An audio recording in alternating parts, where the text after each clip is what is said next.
your call to go see Paul.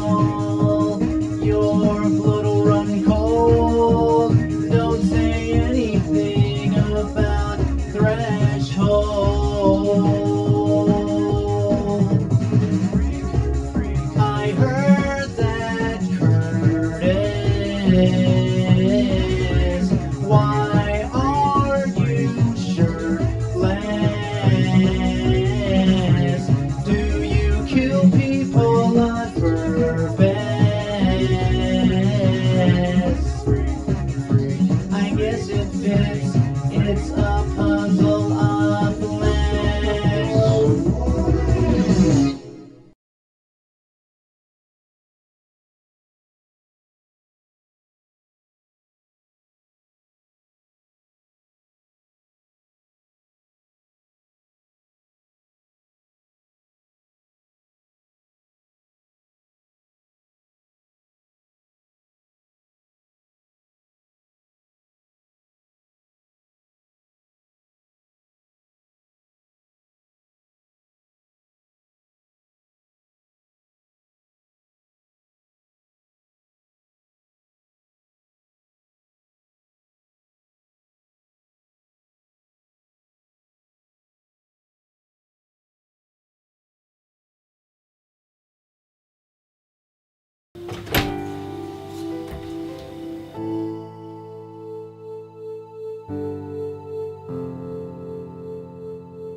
Okay, am I on?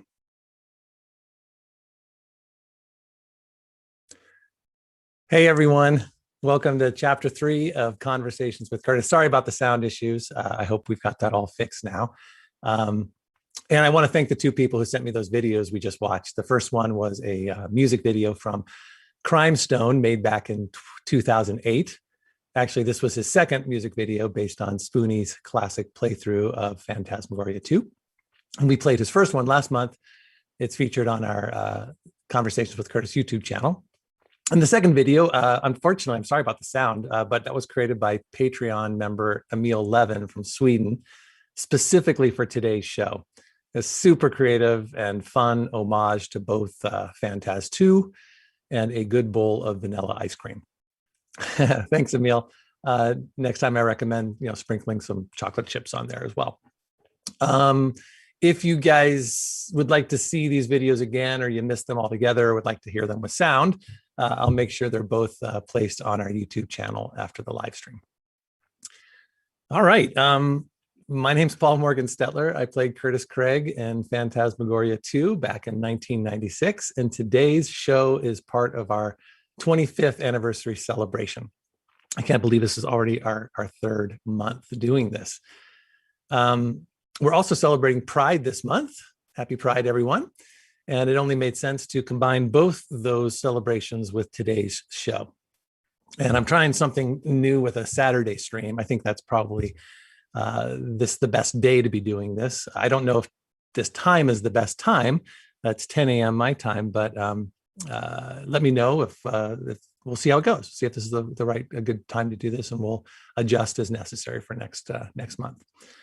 You may notice I'm in a different location today. I'm in my basement office trying to combat the heat. We have a little bit of a heat wave here in Seattle. I'm also coming to you in high definition. I also have a new microphone, a new blue Yeti microphone. And all that is thanks to my Patreon members, my thresholders, so that we can make these live streams a little bit more stream worthy. So trying to become a little more professional.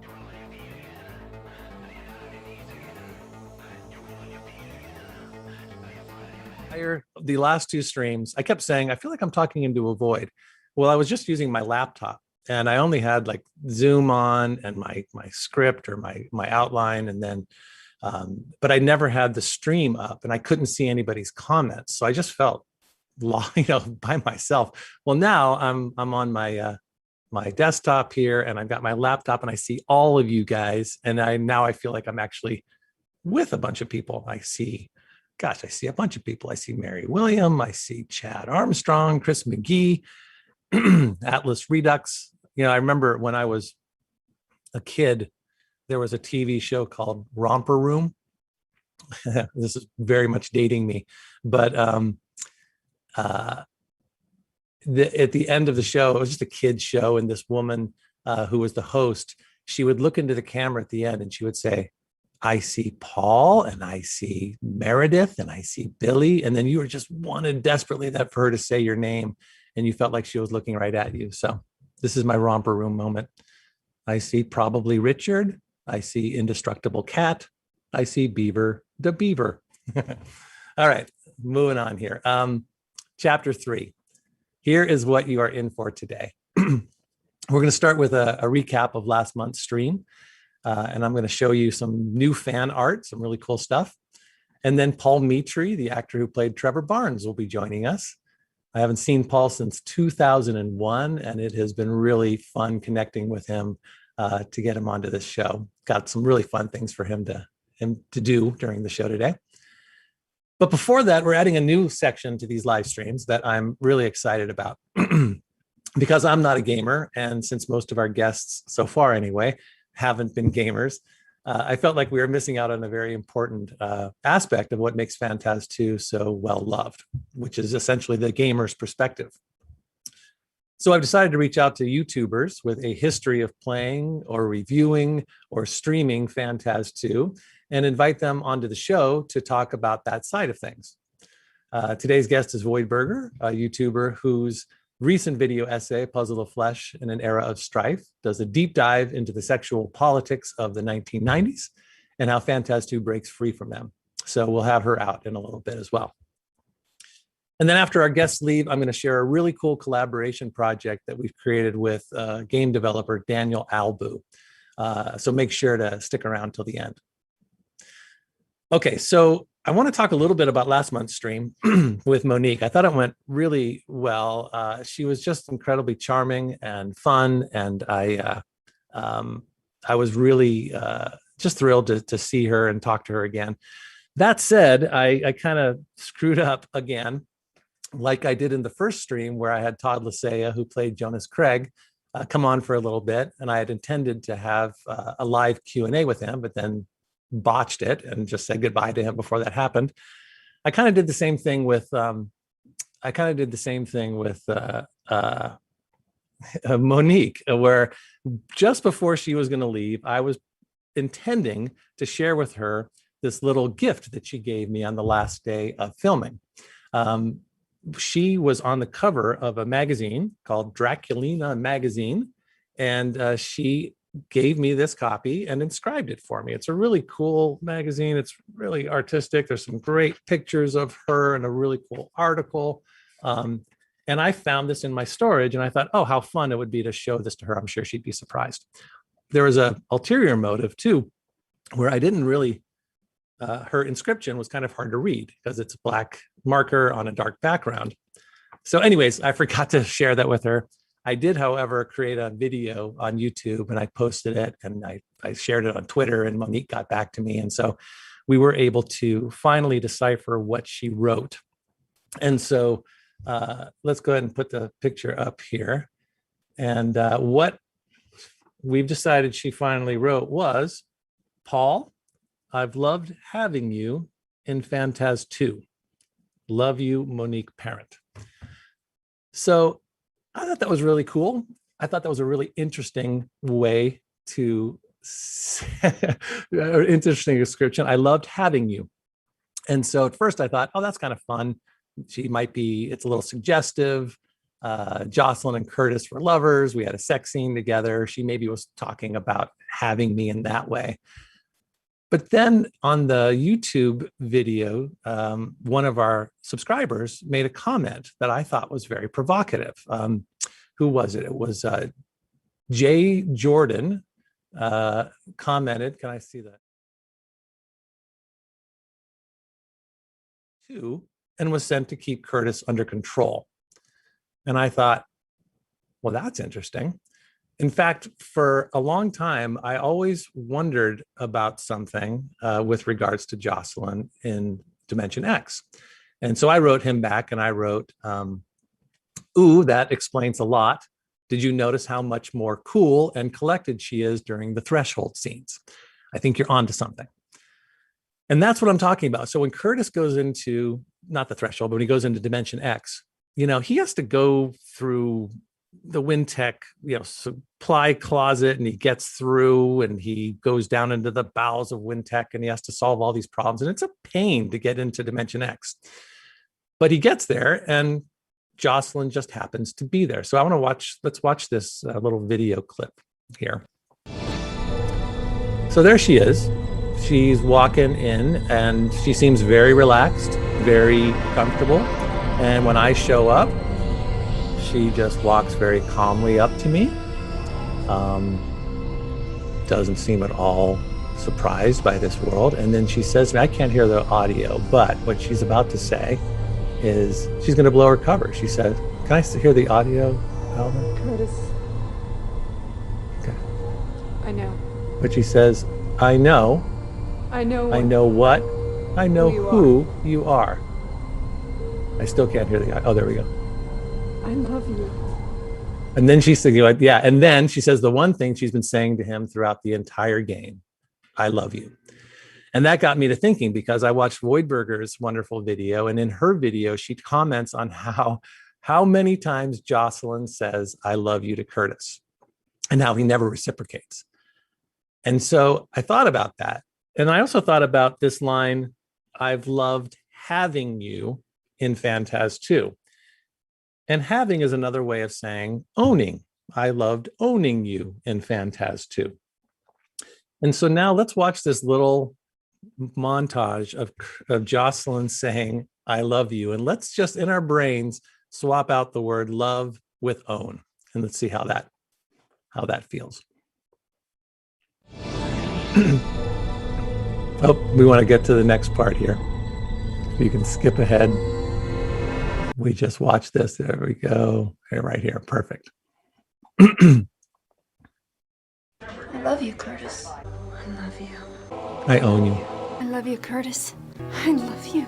I love you. I love you. I love you, baby. I love you. I love you too much to ever let you go. Now watch this part right here. Watch this. Very interesting. Now look at Curtis's reaction. He looks at Jocelyn like, dude, you are so strong. And Jay Jordan makes his comment and he says, and Curtis could not wrestle a gun from a little woman who weighed about 110 pounds soaking wet. Dimension X residents have super strength. So I think Jay Jordan has cracked the code here. I think that Jocelyn was from Dimension X. I think she was sent to take care of Curtis. When she says, I love you, she was really saying, I own you. And I think Monique was in on it the whole time. So when she said, I've loved having you in Phantaz, that's what she was talking about. And of course, she followed up with the one thing she says the entire time, love you, Monique. So I think that's it. That's the conspiracy theory that I'm going to stick with. Jocelyn was from Dimension X. All right. So I got that off my shoulders, and now we're going to move on. All right. So this is going to be part 2 of our fan art series. Last month I found a bunch of fan art that had been posted online years ago, and then made a call to fans to see if there was some more or if new ones wanted to come in. And here's some stuff that has come in. Some of this stuff is older and some of it is brand new. And this first one I found, I believe, on Twitter. Door Fighter is the person's name or the person's handle. And this was done in 2014. A nice sketch of Curtis there. And this I just saw on Twitter. This was posted on 2017 by Cupcake Namicon. And she posted this picture of herself dressed as Curtis with her own version of Blob, which I thought was awesome. This one, Mar posted, I believe, I'm not sure what, back in 2020, Mar created this picture of Curtis and I think it's two sides of Curtis, or maybe it's Curtis and Trevor, but I thought that was a really cool picture there. Oh no, that's Curtis, and then his doppelganger. So cool. And then here's a number of pictures from @Volmerson. There's a Blob theme in this fan art section this month. That's him with Blob. There he is again. I also noticed that in this case, Curtis's dad bod is a little more pronounced. He's got a bit more of a pear shape than some of the other Curtises. There's Blob and the hero pose, and he did this one, I believe, in 2018. The first two he did a few years prior to that, and these ones were from 2018. This one, and then the next one. There we go, Curtis sort of as the hecatomb and dangling. And then this one he just created. This was just made within the last week or two. And what's really cool is I want to show you a time lapse that he created for this picture about how he. So let's just watch this little time lapse of the creation of this picture of Blob in the mirror.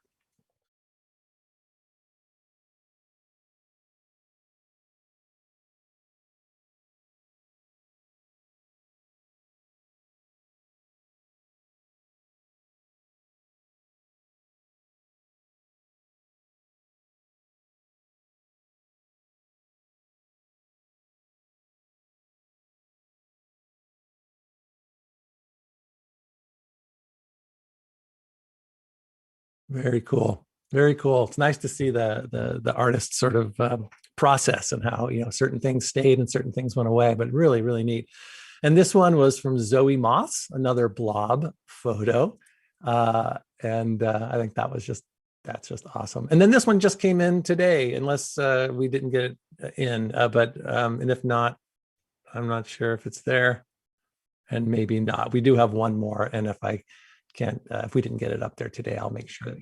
What's that?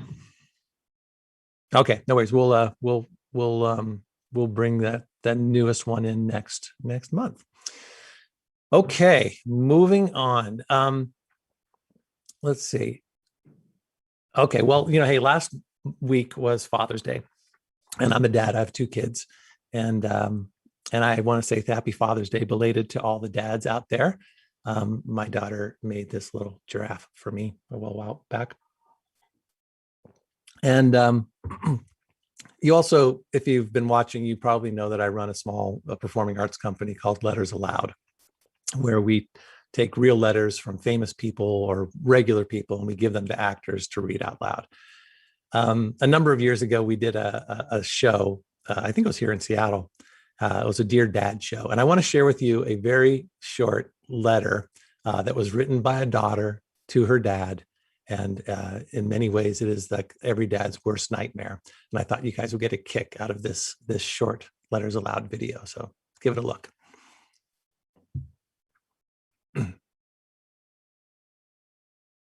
Dear Dad, I'm pregnant, and Randy said that he wants me to have the kid and that we can be very happy together. I know he's 35 and I'm 16, but please don't make a big deal out of our ages. I know how to take care of myself, and we are in love. Please don't be mad. Your loving daughter. P.S. I'm kidding. I'm over at Kelly's house.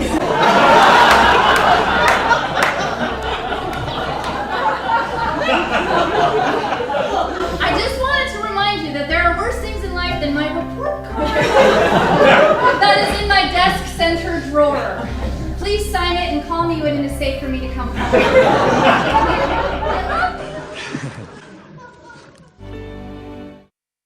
So that is our little Father's Day tribute. And there's a second reason that I showed that video, and you may have seen it. Oh, there we go. Maniac got it. Maniac 536. Oh, people are having a heart attack. Yes, that indeed was Jen Taylor, who is the voice of Cortana in Halo. Jen and I go way back. We have been friends for many years. I imagine Paul Mitri probably knows Jen as well. And we've done plays together. She's done numerous Letters Aloud shows. There we are. I think we were on tour there in Wyoming, I think. And we've done numerous plays. We ran a theater company back in 2008 for about 10 years together with a couple of other people. That's us in The Importance of Being Earnest at the Village Theater in Seattle. That's Jen as Gwendolyn and me as Ernest. So back in, I don't know, I think that was 2007 or something like that. So yeah, I'm, not only am I Curtis Craig, who did a show 25 years ago, did a game 25 years ago, but I know Cortana. So there you go. And she's so good. And I know for a fact that there's a new Halo TV series coming out, and she will be reprising her role as Cortana in that. So very exciting stuff. And, who knows, maybe I can get Jen to come on to one of our shows as a special guest somewhere down the line, and you guys can talk to her. All right. Let's move on and start talking about Phantaz 2. I want to bring out our first guest, and our first guest today is VoidBurger. Hello. VoidBurger is a Twitch streamer and YouTube Let's Player that has recently added video essayist to her resume with the video A Puzzle of Flesh in an Era of Strife, covering Phantasmagoria 2's place in 1990s queer media. Let's watch a short excerpt of her video before we bring her out. Although I consider this game to be pretty sex positive in general, because goddamn does this guy fuck! I believe it's a very purposeful and clever choice to have Therese's sexuality be portrayed as the far more deviant one in the game and not the gay guys. I'm not so sure about this, Therese. Good. Trevor is a three-dimensional character, a sweet, likable, non-predatory gay man who isn't defined by his sex life. He's seeking dates and romantic connection with men, not just flings. His perfect date is watching a silly B movie on the couch. How's your second date with the mysterious Jay, huh? A dud. Big time. Oh, what a drag. You telling me? He spent half the evening picking apart Bela Lugosi's acting and the other half staring at his own bad self in the bathroom mirror. He doesn't like Bella? Oh, well, piss on him then. Yeah. He knows a ton of bad dad jokes, he can tell an excellent story. He's not trying to seduce Curtis, and their relationship is built on mutual respect. Therese, meanwhile, is a two-dimensional character who shares many negative things in common with the offensive queer characters of the 90s. Therese has very little personality, is defined only by her sexuality, and is incredibly predatory toward Curtis with a clear intention to seduce and corrupt him. Listen, Therese, I have a girlfriend. I don't care about that. I want to be a prom date. I want you. I want your flesh. Neither she nor Curtis seem to especially care about each other on an emotional level or ever confide in each other. What a script flip. All right, so very cool. And I would like everyone to please welcome VoidBurger. There you are. Hello. Hello. How are you? Awesome. Thanks for having me. This is so surreal. I love it. I know. My pleasure. I like your, you somehow ended up in WinTech, it looks like. Yeah, like a lot of people. I think I'm here for an interview, but I'm not entirely sure for what position. It seems really shady here. Right. I hear the benefits are pretty good, though. Yeah, I would definitely talk to HR before you sign anything. Well, thank you so much for joining us. It's funny, I was able to see you. I'm not sure. I was able to see you during this that clip, and you were mouthing many of the lines that both Trevor and Curtis said. So I imagine making that video, you must have learned a lot of the script. Yeah, I think I have. I also just have like a pretty good memory for just like repeating lines and stuff like that. Like I used to work at Rocky Horror Picture Show stuff, so that's kind of like ingrained in me. Like if I hear something like 5 times, it's there for life, basically. I don't know why. I wanted to say that fan theory with Jocelyn being from Dimension X, I love it. I'd never heard of it before.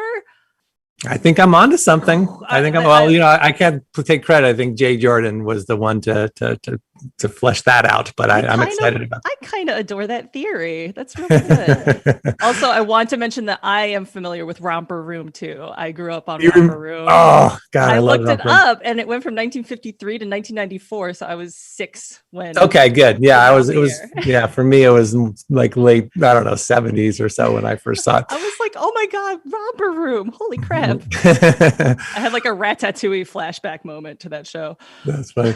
Well, listen, I want to talk a little bit about how you and I connected, and then I've got a whole bunch of questions for you. So I want to just start by sharing. When I first was considering doing this program and the celebration for Phantas 2, I put out a couple of videos just to see if people would be interested, and then it looked like it was going to happen. And along the way, a lot of people would say to me, "Oh, you've got to have VoidBurger on your show if you do it." And I didn't know who you were, so I watched your video essay, and it's just wonderful. And one of the best things about it, because I hadn't thought about the game in years and years, was that you really gave me a refresher course. Your plot. You do this plot synopsis, and you cover every single aspect of the game in such a really fun, concise way, and it was helpful for me to remember all the stuff that we did. I'm glad it was handy. What's that? I'm glad it was handy. Yeah, it totally was. And so I reached out to you over email and just said, "Hey, I'm thinking of doing this," and you responded to me right away, and have been super helpful to me in terms of navigating this online world, which I hadn't been much of a part of. And so I really appreciate your support along the way. And so it just makes sense that with your video, with Trevor, with Paul being our guest, and the themes of sexuality, it seemed like it was kind of karma to have you as our first guest for this episode. Crazy timing that you were already kind of branching out and trying to put this thing together before you even saw the video essay I did. So it's like, now is the time for Phantas 2 to resurge in popularity. It's kismet. Definitely. All right. So I've got some questions for you. And I think I imagine a bunch of your fans are watching this, but there might be some people here who are being introduced to you for the first time. So tell me, where does VoidBurger, the name VoidBurger, come from? So basically, when I went to school in Baltimore, there was a local takeout menu that was just like general American food. You got your hot dogs and hamburgers, you got some fried chicken, junk like that. And it had normal stuff, like normal pictures of the food in the menu. Like, I don't know what a hot dog looks like. Here's a picture of it. And they were clearly, sourced from Google. They were not taken of the actual food. And the picture they chose for this menu for the burger was my old avatar, which is just this burger in a perfectly black void of a background. No, it's not on a table. It's just chilling out with nothing behind it. And we thought that was me and my friends thought that was so stupid and so funny. It just tickled us the right way. We just called it the VoidBurger. And then when I was looking for an online handle that wasn't totally stupid, I was like, oh, I could use this beloved in-joke with me and my friends, this VoidBurger. And I just scanned the menu, and that's my avatar. And here I am. You've been there ever since. It's stuck with you. That's great. For a while. How long have you been gaming now? Gaming since I was, able to hold a controller, basically. My first game system that I played on, people think I'm really old when I mention this, but it was a ColecoVision. And they're like, holy shit, how old are you? Are you like in your 40s? It's like, no, my dad, that was a console he had. So I was introduced to gaming via that piece of crap controller. Look it up. Gah. It's got dials on it and numbers. It makes no sense. But yeah, I played Venture and Ladybug, and there was like a crest cavity shooter thing of some sort. ColecoVision had weird crap on it. And I was just, hooked. I just loved video games the instant. Yeah. And so, well, then how did your love of video games as you got older, how did that translate into you, in terms of like playing it and streaming it and kind of making a career out of it? Well, basically, like when I first started college, I was doing art school stuff. And so I had to work with my hands a lot. And podcasts were not really like quite a thing yet. It was very early for podcasts to be barely starting out. So I would watch like, episodes of Mystery Science Theater and stuff like that. And eventually I ran into the Something Awful forums, which had like basically Mystery Science Theater stuff, but for video games. They had people like the Freelance Astronauts and Slow Beef and Diabetes, like, talking over and riffing over video games. And I thought, this is the best thing ever. This is the combination of all the things I like.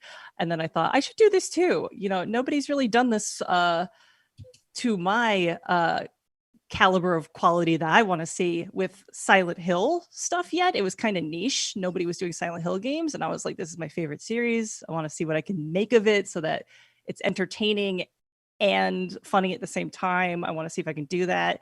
And that basically, I just dove in randomly and Nice. had iMovie and a prayer. It was no knowledge of anything else. How did you discover Phantas 2? So I first played it in 2014, and my partner Chip Cheesem basically introduced it to me because he knew I was into, kind of schlocky horror stuff and 90s stuff. And I hadn't really, I had heard of the first game.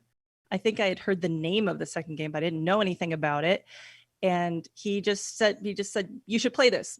Let's go through this. Let's play this. And I was going into it thinking like, this is going to be schlocky and stupid, which it is a little bit, but it had this like wonderful undercurrent of like, being gay as heck. And I was like, oh, I didn't expect this to be here.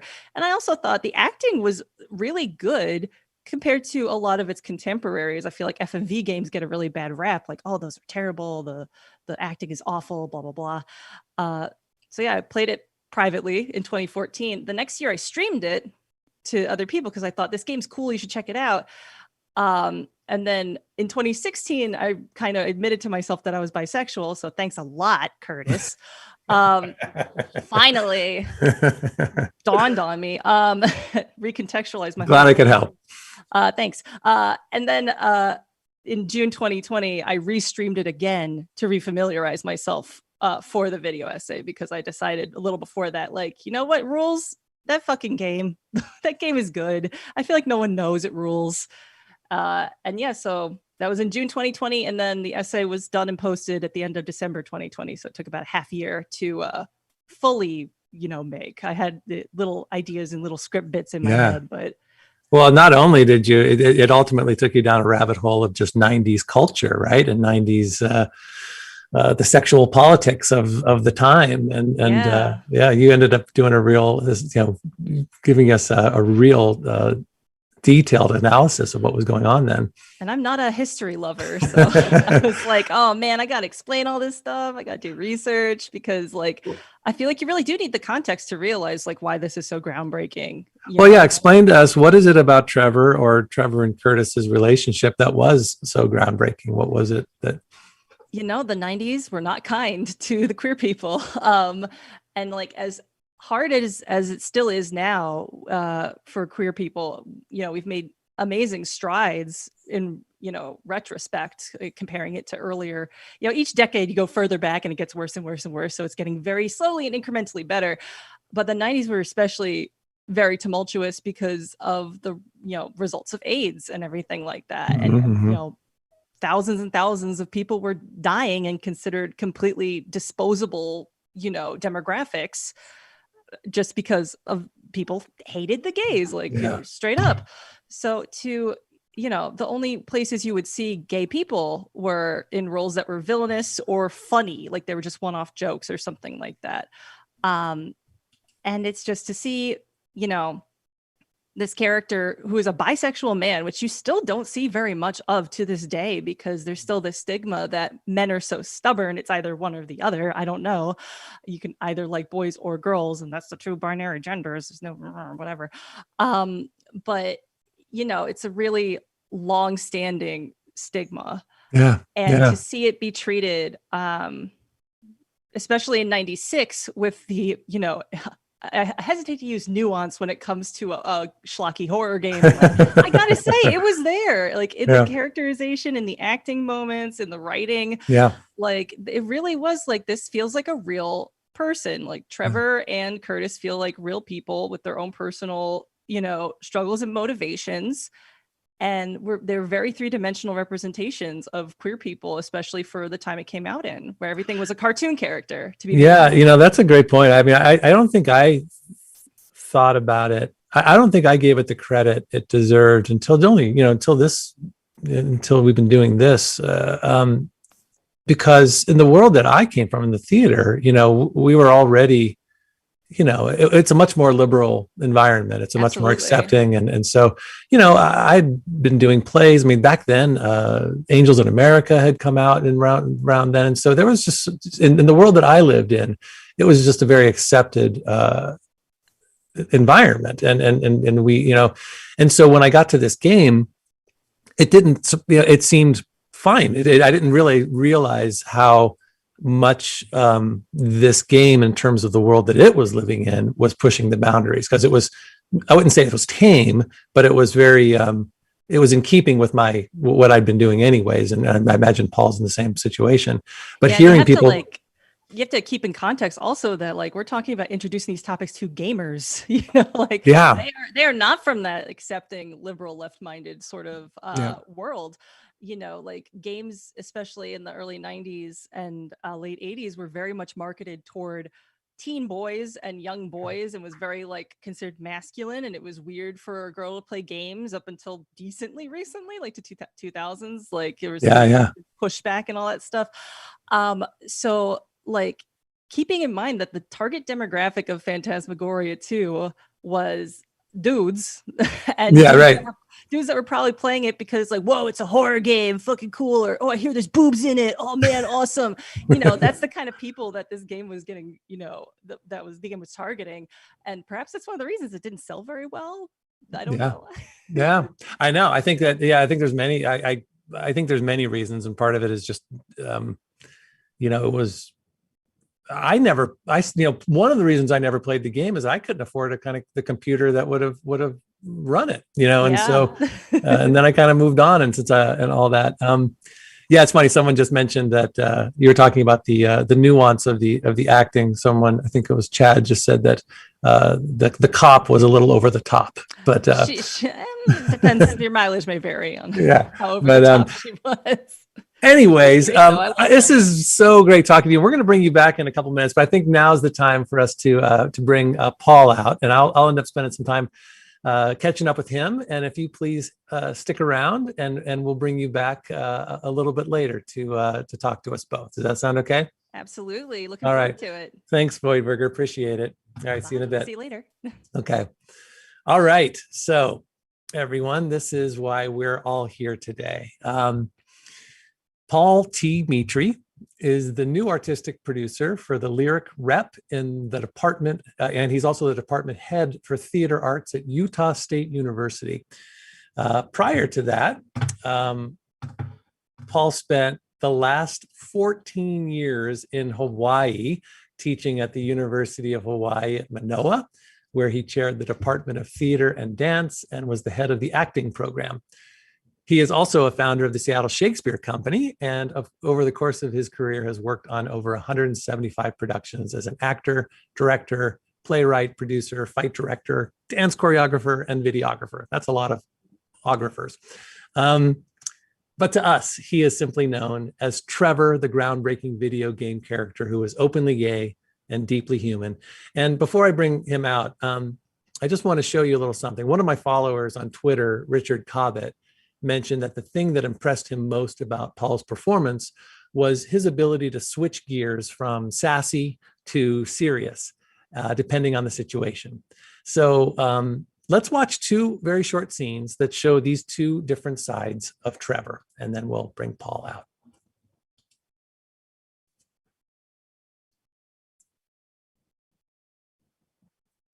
Awkward waiting while we queue up the video. Back to back. There we go. What I got in the mail today. Can't hear it, Alan. Ooh. Well, somebody's hot for your little ass, you stud. Give it a rest. Just, have mercy on the poor girl when you find her, Fabio. You'll spoil her for all other men if you're not careful.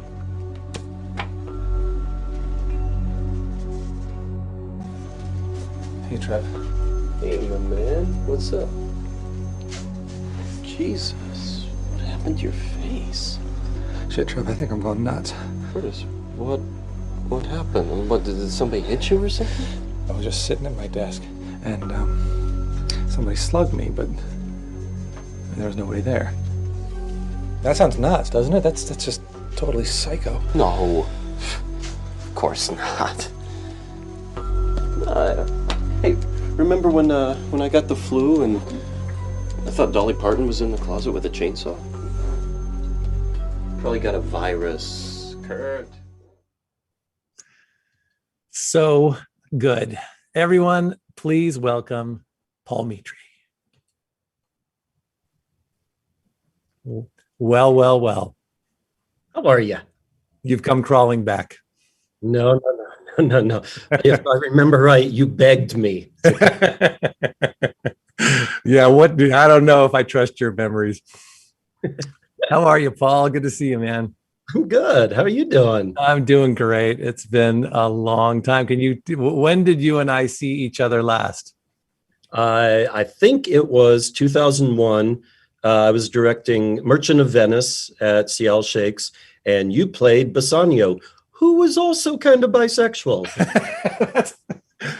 That is a good point. I never even thought of that. That's true. Yeah, he seems pretty open to things. Also, I was a cowboy, if I recall correctly. Yeah, so we set that one in kind of like 1840s Gold Rush, California. The idea was to try to show like how people will dump on whoever is below them, you know? So, and that's how Shylock kind of course, ends up in there as one area that everybody goes, hey, we can just, you know, we can hate you, and oh, you're an easy target. Let's hate you even more. We can hate everybody equally. Yeah. Hey, so what's it like watching those clips? Tell me what's your first impression watching those clips there? So I had heard, you know, through the years that some of these things existed, and honestly, I never saw them. So watching is a little bit, you know, it can jog the memory, which is great, but it's also like, what? Wait, I hate watching myself. So right. That part of it is like, can we redo that? Can we do that one again? Yeah, that's funny. That's funny. Yeah, I feel like you know, it's, you know, we didn't know each other prior to that. I mean, it's weird because we ran in the same circles in Seattle, and you know, being theater actors, and you taught a lot at the time too, didn't you? Did you begin your teaching later? Probably teaching was mainly later, actually, but there was something. I remember Susan Rediford had started this program at Northwest Actors Studio. So I was doing movement and voice with her over there. But no, I was just trying to do the freelance, you know, start a company, try to keep it going, try to make money doing anything theatrical you possibly can, whether it's film, TV, directing, writing, all of those ographer things, you know. All right. Well, listen, it sounds like I want to hear, and we're starting a new, I guess this is a tradition now, because I've done this and I asked Monique to do it, and I'm going to ask you to do it. I want you to tell me your life story from birth to the day that you got cast or auditioned for Trevor in Phantasmagoria 2. You got 3 minutes. Alvin's going to put a timer up in a second. Yeah, and essentially you have, again, from birth to 1996. I don't need 3. I can do it. I can learn that tune in 2 notes. All right, ready and go. Born in Illinois. My father was an Egyptian immigrant. My mother was from Kentucky, and she actually did study theater. When I was young, she had a theater company, a really small community theater in the tiny, tiny town that I lived in. So that was kind of my first introduction to theater, get to watch the backstage and do the concessions and all of that. Eventually that, actually, I hate to say it, I was good at like math and English and all that kind of stuff, but I thought acting is hard. So that's why I kind of chose the arts with that. That led me to the University of Washington, where I got my BA in stage movement and my MFA in acting. I actually went as a dance major and then ended up changing it along the way. So after that, I had an illegal student loan, so I started Seattle Shakespeare Festival. I hope this is not being taped where they'll come and track me down now. And Seattle Shakes, I produced on my own for 2 years, did a very diverse Romeo and Juliet, which I'm very proud of, and then a Cymbeline. And after that, I said, I can't do this by myself. So I got six of my friends together, and we started the official Seattle Shakes. And after that, my wife, we were going to get married, and I had just finished Othello. So within 5 days, finished Othello, cut my hair because it was like down to here, and we went to France because she had a fellowship in France. So we went to France, and I found out I love to travel. And then came back, still was doing Seattle Shakes, and then that led me to the audition for Trevor. See, 2 minutes. That 2 minutes. I'm giving you way too much time. All right. All right. Well, we got a minute. I want to follow up. Tell me about you said your dad was an Egyptian immigrant. Can you tell me a little bit about his story and how he ended up in Illinois, right? Is that where you ended up moving? Funny thing, I actually this year I wrote a play called Dreaming American. It's at Lyric Rep right now, where I'm the artistic producer. So we're kind of doing the first, we call it a staged reading because we had no idea with the pandemic what was going to happen. So yeah, we're actually doing that production. And it's more or less his immigration story. I think what I want to show with it is that maybe America is not for everybody. And some of the immigrants that have read it or seen it have said, yeah, that's kind of their experience too. I mean, besides racism, there's all kinds of other prejudices out there.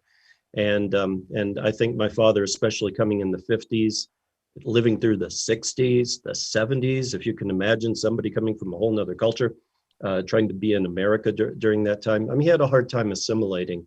Mm-hmm. And I blame myself in a lot of ways. I mean, in my childhood, I'm sure I had all kinds of microaggressions and things where, I was like, oh, Dad, don't do that. Don't be like that. One thing he loved to do was bargain. This is what they do in Egypt. And I lived in Egypt for 4 years. So he would go into, a place and the price would be fixed and he'd be like, how much is that? And it'd be like, well, there's the price tag. He goes, I'll give you this. I'm like, Dad. So, that's great. But yeah, I think, so come see the play. Come all the way. We'll get, yeah. And tell me, two other quick questions. So was it basically you grew up in Illinois? What city were you in? I was in Mattoon, Mattoon. Mattoon. Yeah. And was that where you grew up until you went to college? So you were there until UW at Seattle, right? Yeah, pretty much. I did 2 years at Eastern Illinois University, where John Malkovich went, although he's not. Then he left. He went to SIU, I think, or ISU. So I was there for a couple of years, and then that's when I transferred to the UW. And I had only kind of on a fluke, I had heard about the UW as one of the top theater schools. It was part of the league at that point, the top 10 schools. And I only had enough money to audition for one school. So I went up to Chicago, auditioned, got on the wait list. And I thought, you know what, I'm just going to go ahead and go out there and get in the next year and that kind of thing. So it was great. It was, so it's funny. It's like most of your young, your childhood through your early adult years, hardly any travel at all. And then tell me how many places you've lived since you moved into Seattle. Yeah. So yeah, that's kind of the fun part. Yeah, I hadn't been out of the country. Didn't have to get a passport until we were going to France, and we boxed everything up and went over there. And so it was France, actually living. It's been France, Japan, Spain, Cairo, and then weird places like Salem, Massachusetts. Wow. Yeah. Just kind of foreign. Yeah. Nice. And then 14 years in Hawaii. Not bad. That's a pretty good, and now Utah. That's interesting. So listen, let's talk a little bit about what you remember, if anything, about your audition for the role of Trevor. Nothing. I kind of knew that was the answer. Okay. So I saw that you actually found like your calendar, and so you're able to go, oh, this was in between this audition and this. Which is, yeah, it's not like me. I'm not that organized, but I did a deep dive into my storage, and I had those day runners back in the day, and so it turns out I found this little stack from 92 to 97 or something, and I found this little golden nugget. But yeah, I mean, I remember it because it was such a big part, and it defined my life for 6 months, doing the gig. I think you were probably had the second most amount of time on the set, probably.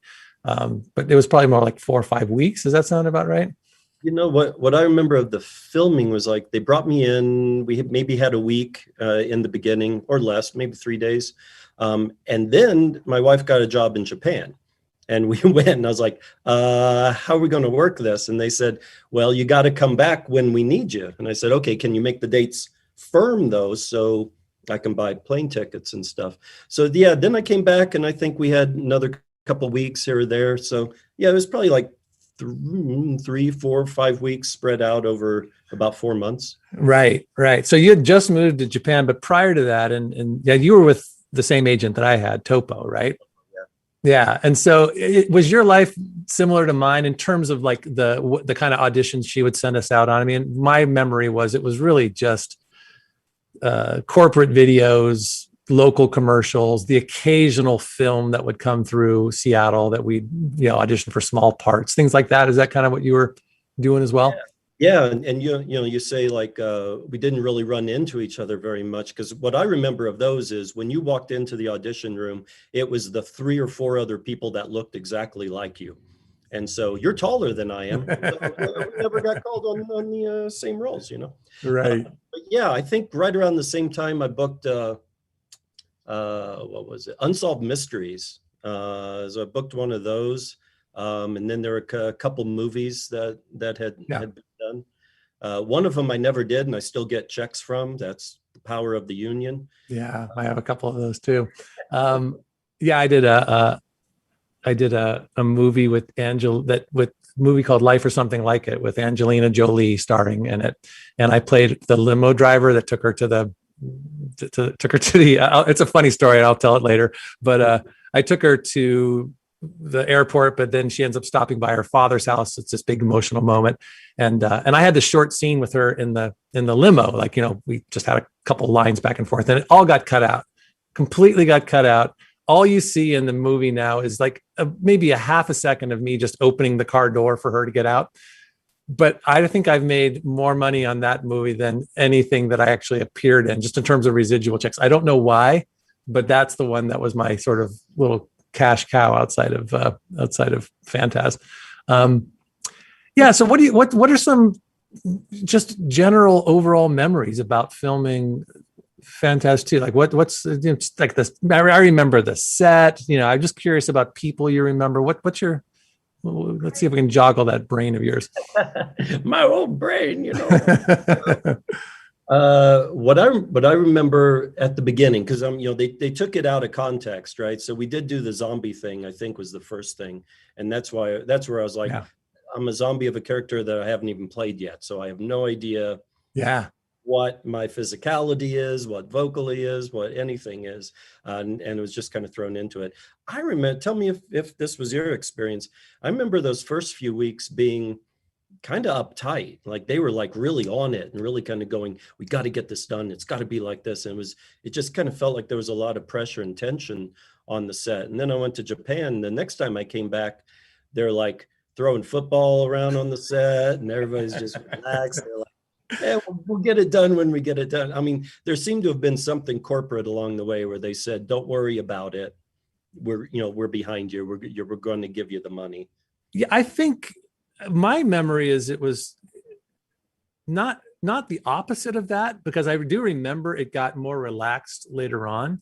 But what I also remember is that, they brought these really talented young filmmakers in from USC Film School. That was our DP, Matt Jensen, who's gone on to he's had a huge career. And a number of people, I'm sure they're all doing well, but they were just out of film school.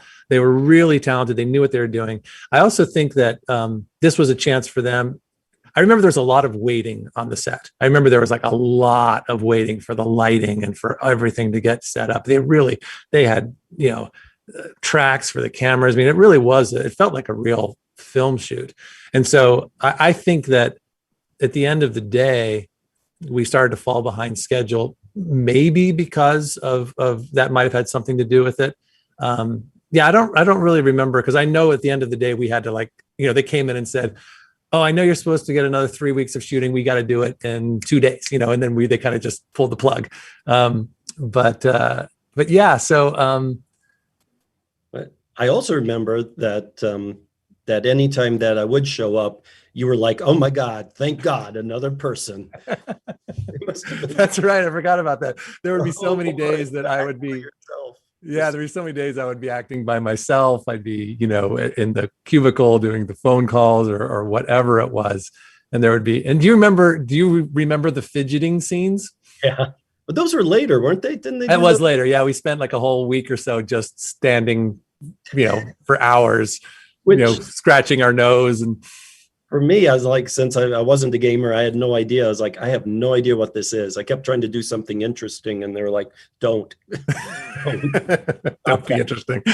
Well, we have a couple pictures, not much, but I do have a few backstage photos that, and most of these are just you in the zombie makeup. So when we can, there's the first one. And this is, there you are. Oh yeah. What do you remember about that? Not a lot. I mean, like I said, I think that those were like the first days. So yeah, that was the very first day of filming for you. And I love Robert Stanley, who did the makeup, was really quite an artist. He did some amazing things. So I love those. The wires clearly are what broke Trevor's neck. And so you see the marks there and the blood-stained shirt and your white face. Really, really. You can see the actor who played Bob in the background putting his tie on. That's kind of fun. Getting ready for his zombie moment. And there's probably 3 or 4 more pictures there. Yeah, there you are again, just goofing around. That's just me though. That's not. Yeah, that was before the makeup. That was earlier that day.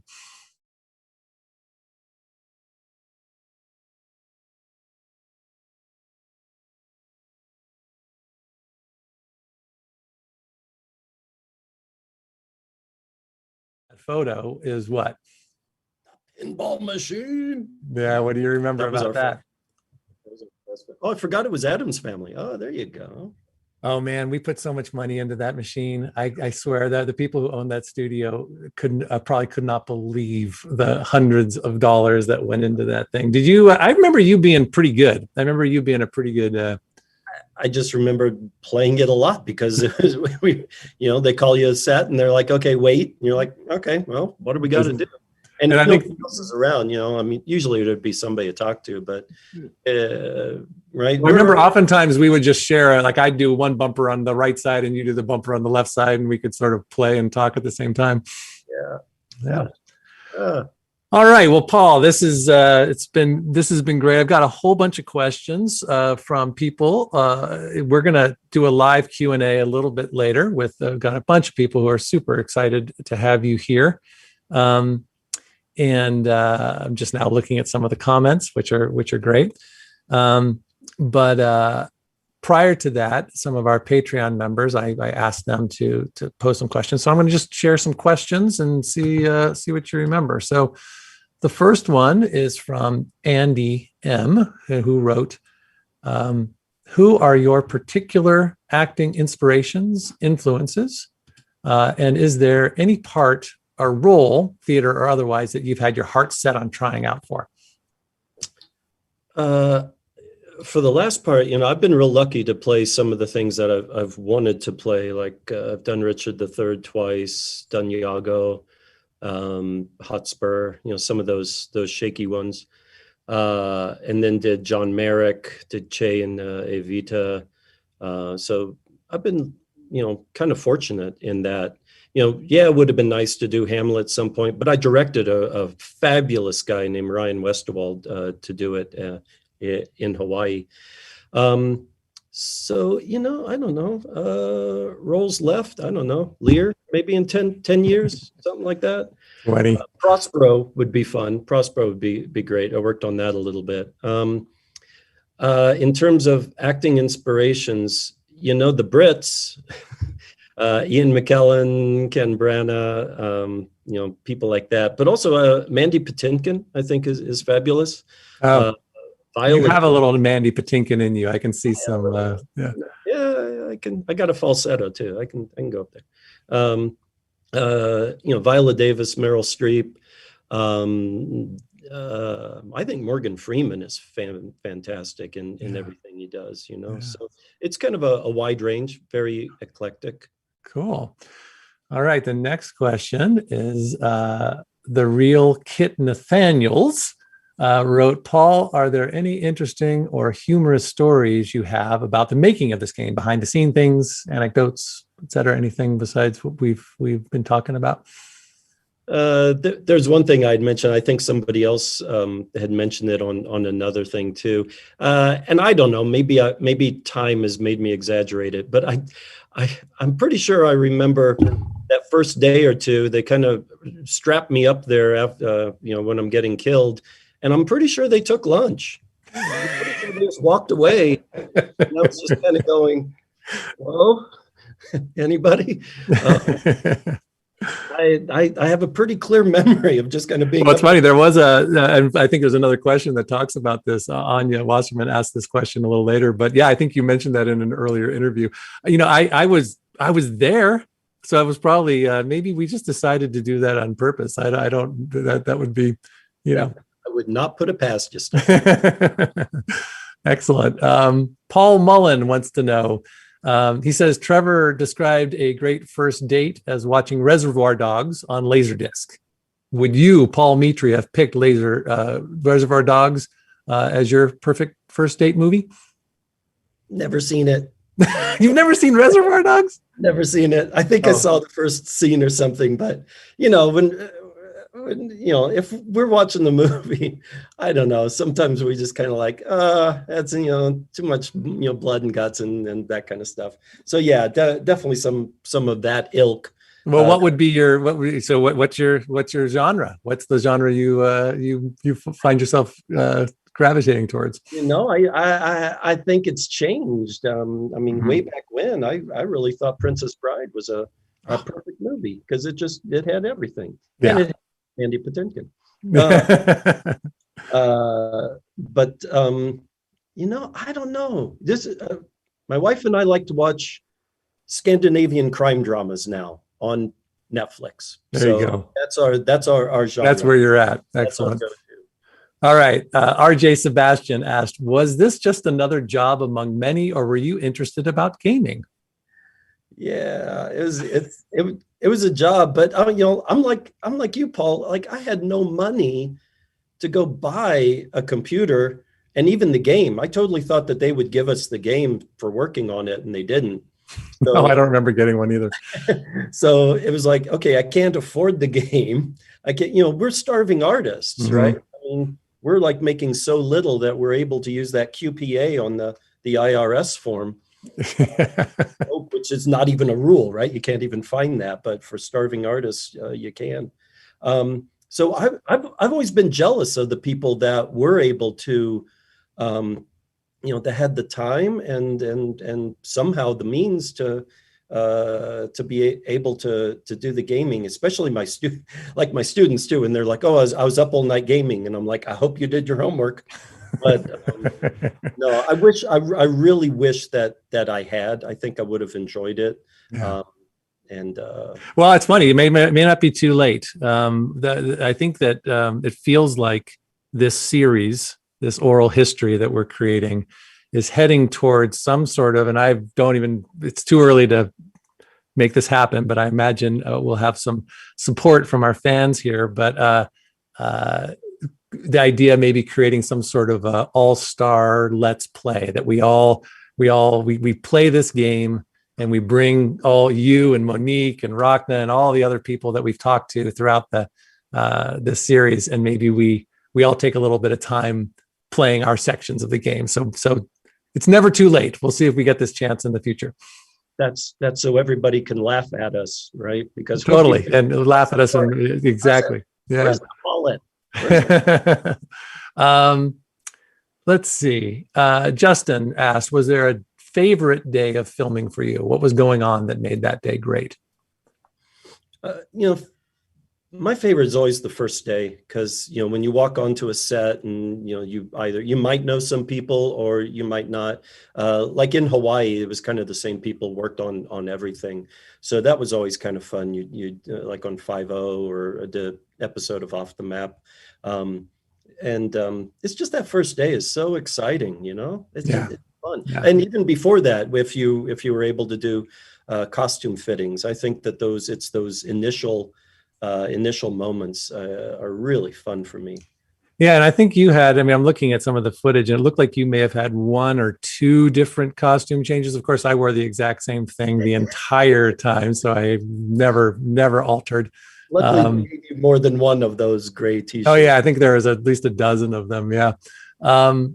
And what I remember about us was when we did the Dreaming Tree scenes. We at one point, that was later in the shoot, because I think we did all the location stuff, all the stuff that wasn't on set near the end of the shoot. So there was some closed down Mexican restaurant that they rented, and so that's where we did those scenes. And so I think that you and I just sat there for probably 4 or 5 days, just riffing and having fun. And I don't think there was a whole lot of ad-libbing, but the script allowed us to have a really good time with those conversations and those melty ice cream sundaes that we were supposedly eating and drinking and all that.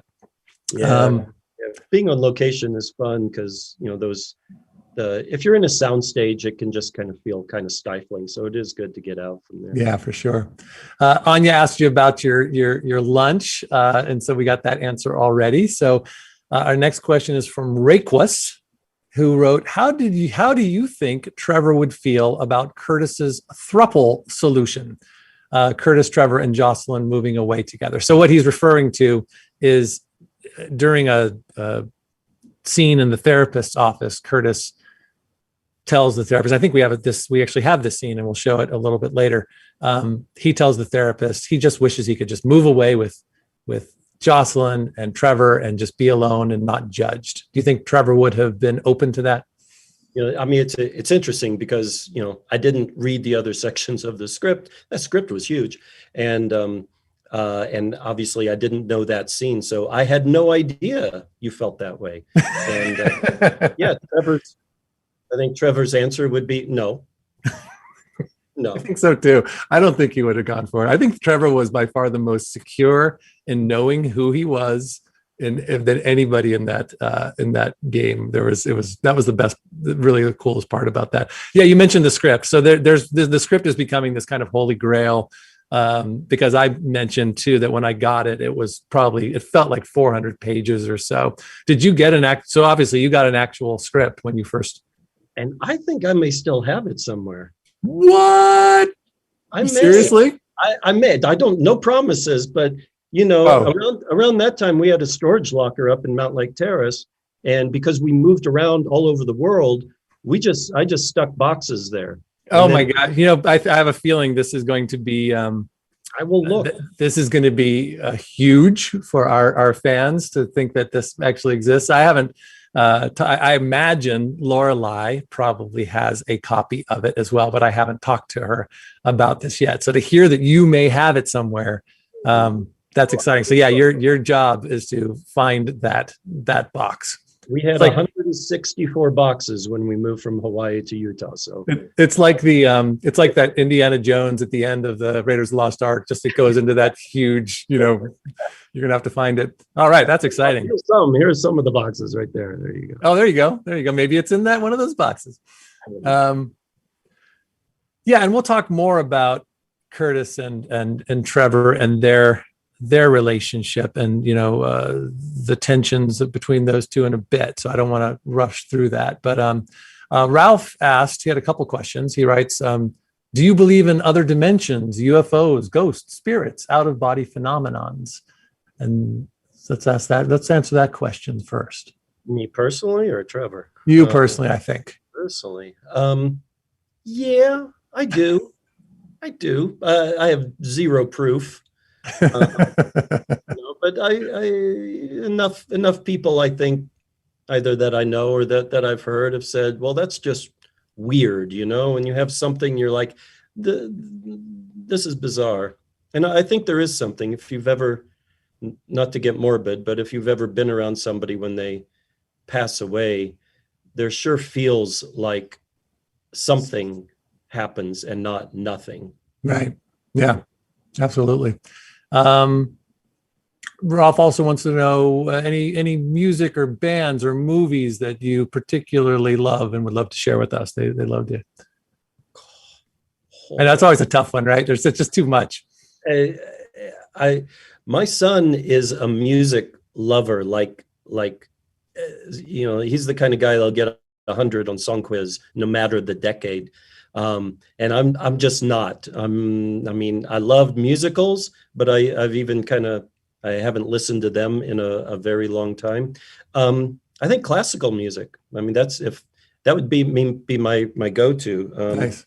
Probably Dance Macabre by Saint-Saëns would be my favorite piece. Fantastic. All right. Andy with an I has a few questions for you. He wants to know, how does it feel to know, and why do you think it is, that Trevor is one of the most loved characters in any game from the 90s? I had no idea he was. So I don't know. When you ask somebody, what do you like about somebody? It's usually, their sense of humor or, something like that. So I was very fortunate that they let me keep in a sense of humor. I can't tell you how many times I've, tried to make something funny, and the director or whoever would be like, no, tone it down, Right. Especially any kind of TV show where you're not a star. Yeah. Don't do that. That kind Right. of. I remember Andy Hoyos. I don't know if you remember the director very well, but I found him to be such a sweet heart of a man, and he had a great laugh, and I think that it was all, for me anyways, it was always great to be able to get him to either laugh at something we did or to just get excited about a moment that was captured. And I think that he really, it's true. I think that he gave you free rein to take what Lorelai wrote, this wonderful character that she created, and the dynamic between Curtis and Trevor. But yeah, you really brought a lot of your own personality to it, which I think really clearly is what makes people connect to it so much. Yeah. Was Trevor your first? Andy also asked, was Trevor the first openly gay character you've ever played, and what was it like to get into that character? No, actually, probably the first was Paul in A Chorus Line, but it's a similar character in terms of like, he doesn't wear his gayness, out there. In fact, you can go through the whole show until he has his monologue. You probably don't really know. I think that's kind of part of the writing of it. And I remember auditioning for that show and that role, and the director said, "Do you have a problem playing a gay character?" And I was like, "What do you mean? I don't understand. It's a person. We play people, we play everybody." So I felt pretty much the same way, with Trevor. It's just in crafting a character, you're going to have different traits, different motivations. That's our job to do. Yeah, absolutely, absolutely. And let's see. I'm going to skip ahead a little. Oh no, Andy says something. I think we have the video of this, so I want to show it. Trevor had so many great one-liners in the game, and Andy says, I still use the line, quote, "I'm so perfect, I pull rose petals out of my belly button." Do you have any memory of that line? No. Well, why don't we watch it? Let's watch this moment. So let's hopefully this is queued up and ready to go. My own therapist has made me so close to perfect. I never tell secrets. I never tell lies. Hell, I don't even crap anymore. I just excrete rose petals from my belly button. There you go. So there's your one-liner of rose petals out of your belly button. Not bad. Okay, 2 more questions, and then we're gonna move on a little bit. Dusty Tomes wrote, "How much of Trevor was fully formed by the script, and how much of a hand did you have in molding the character?" We talked just a little bit about that, but yeah, what do you remember? I don't remember exactly when. I mean, I feel like they gave me some rein to move things around just a little bit, for timing and for lines. I don't remember them, being script Nazis and saying it's got to be exactly like that. So a couple of the scenes I've seen, I feel like that's my phrasing maybe, but also I think it's, well, if I ever find the script, I guess we'll. But no, I think they gave me free rein in terms of how to do those characters. I do remember Andy, especially on the serious parts, kind of going, make sure that you keep it, real. There's whatever this kind of facade that Trevor kind of has in his daily life, that's a facade. So let's get rid of that and let's just. Oh, that's great. I think that's a really great comment. And that's partly what we talked about, or what Richard had mentioned earlier when we watched those 2 scenes. And I think that you did that so well. And I don't know if it was a facade so much as I felt like that when things were good, Trevor was just a happy, optimistic person. He just loved life. And I think that he loved life in the way that he did, and he didn't feel the need to censor himself. But when things were serious, he was able to drop in right away. And I thought you handled that.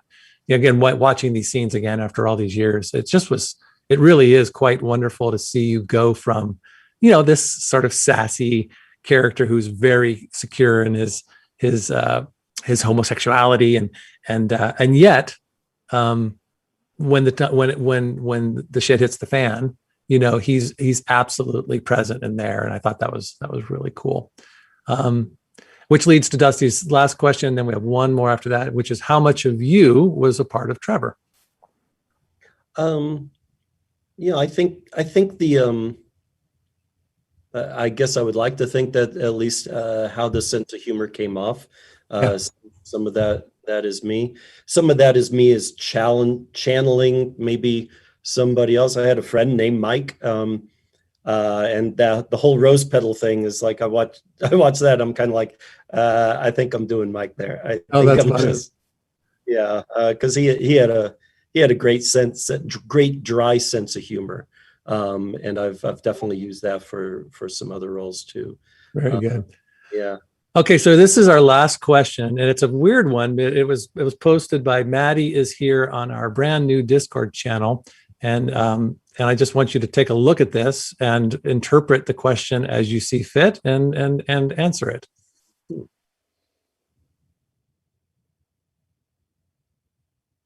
So there it is. That was the question that was posed.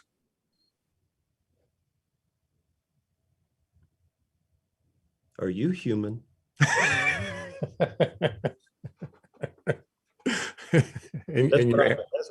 That's what you get. Yeah. And what's your answer to that?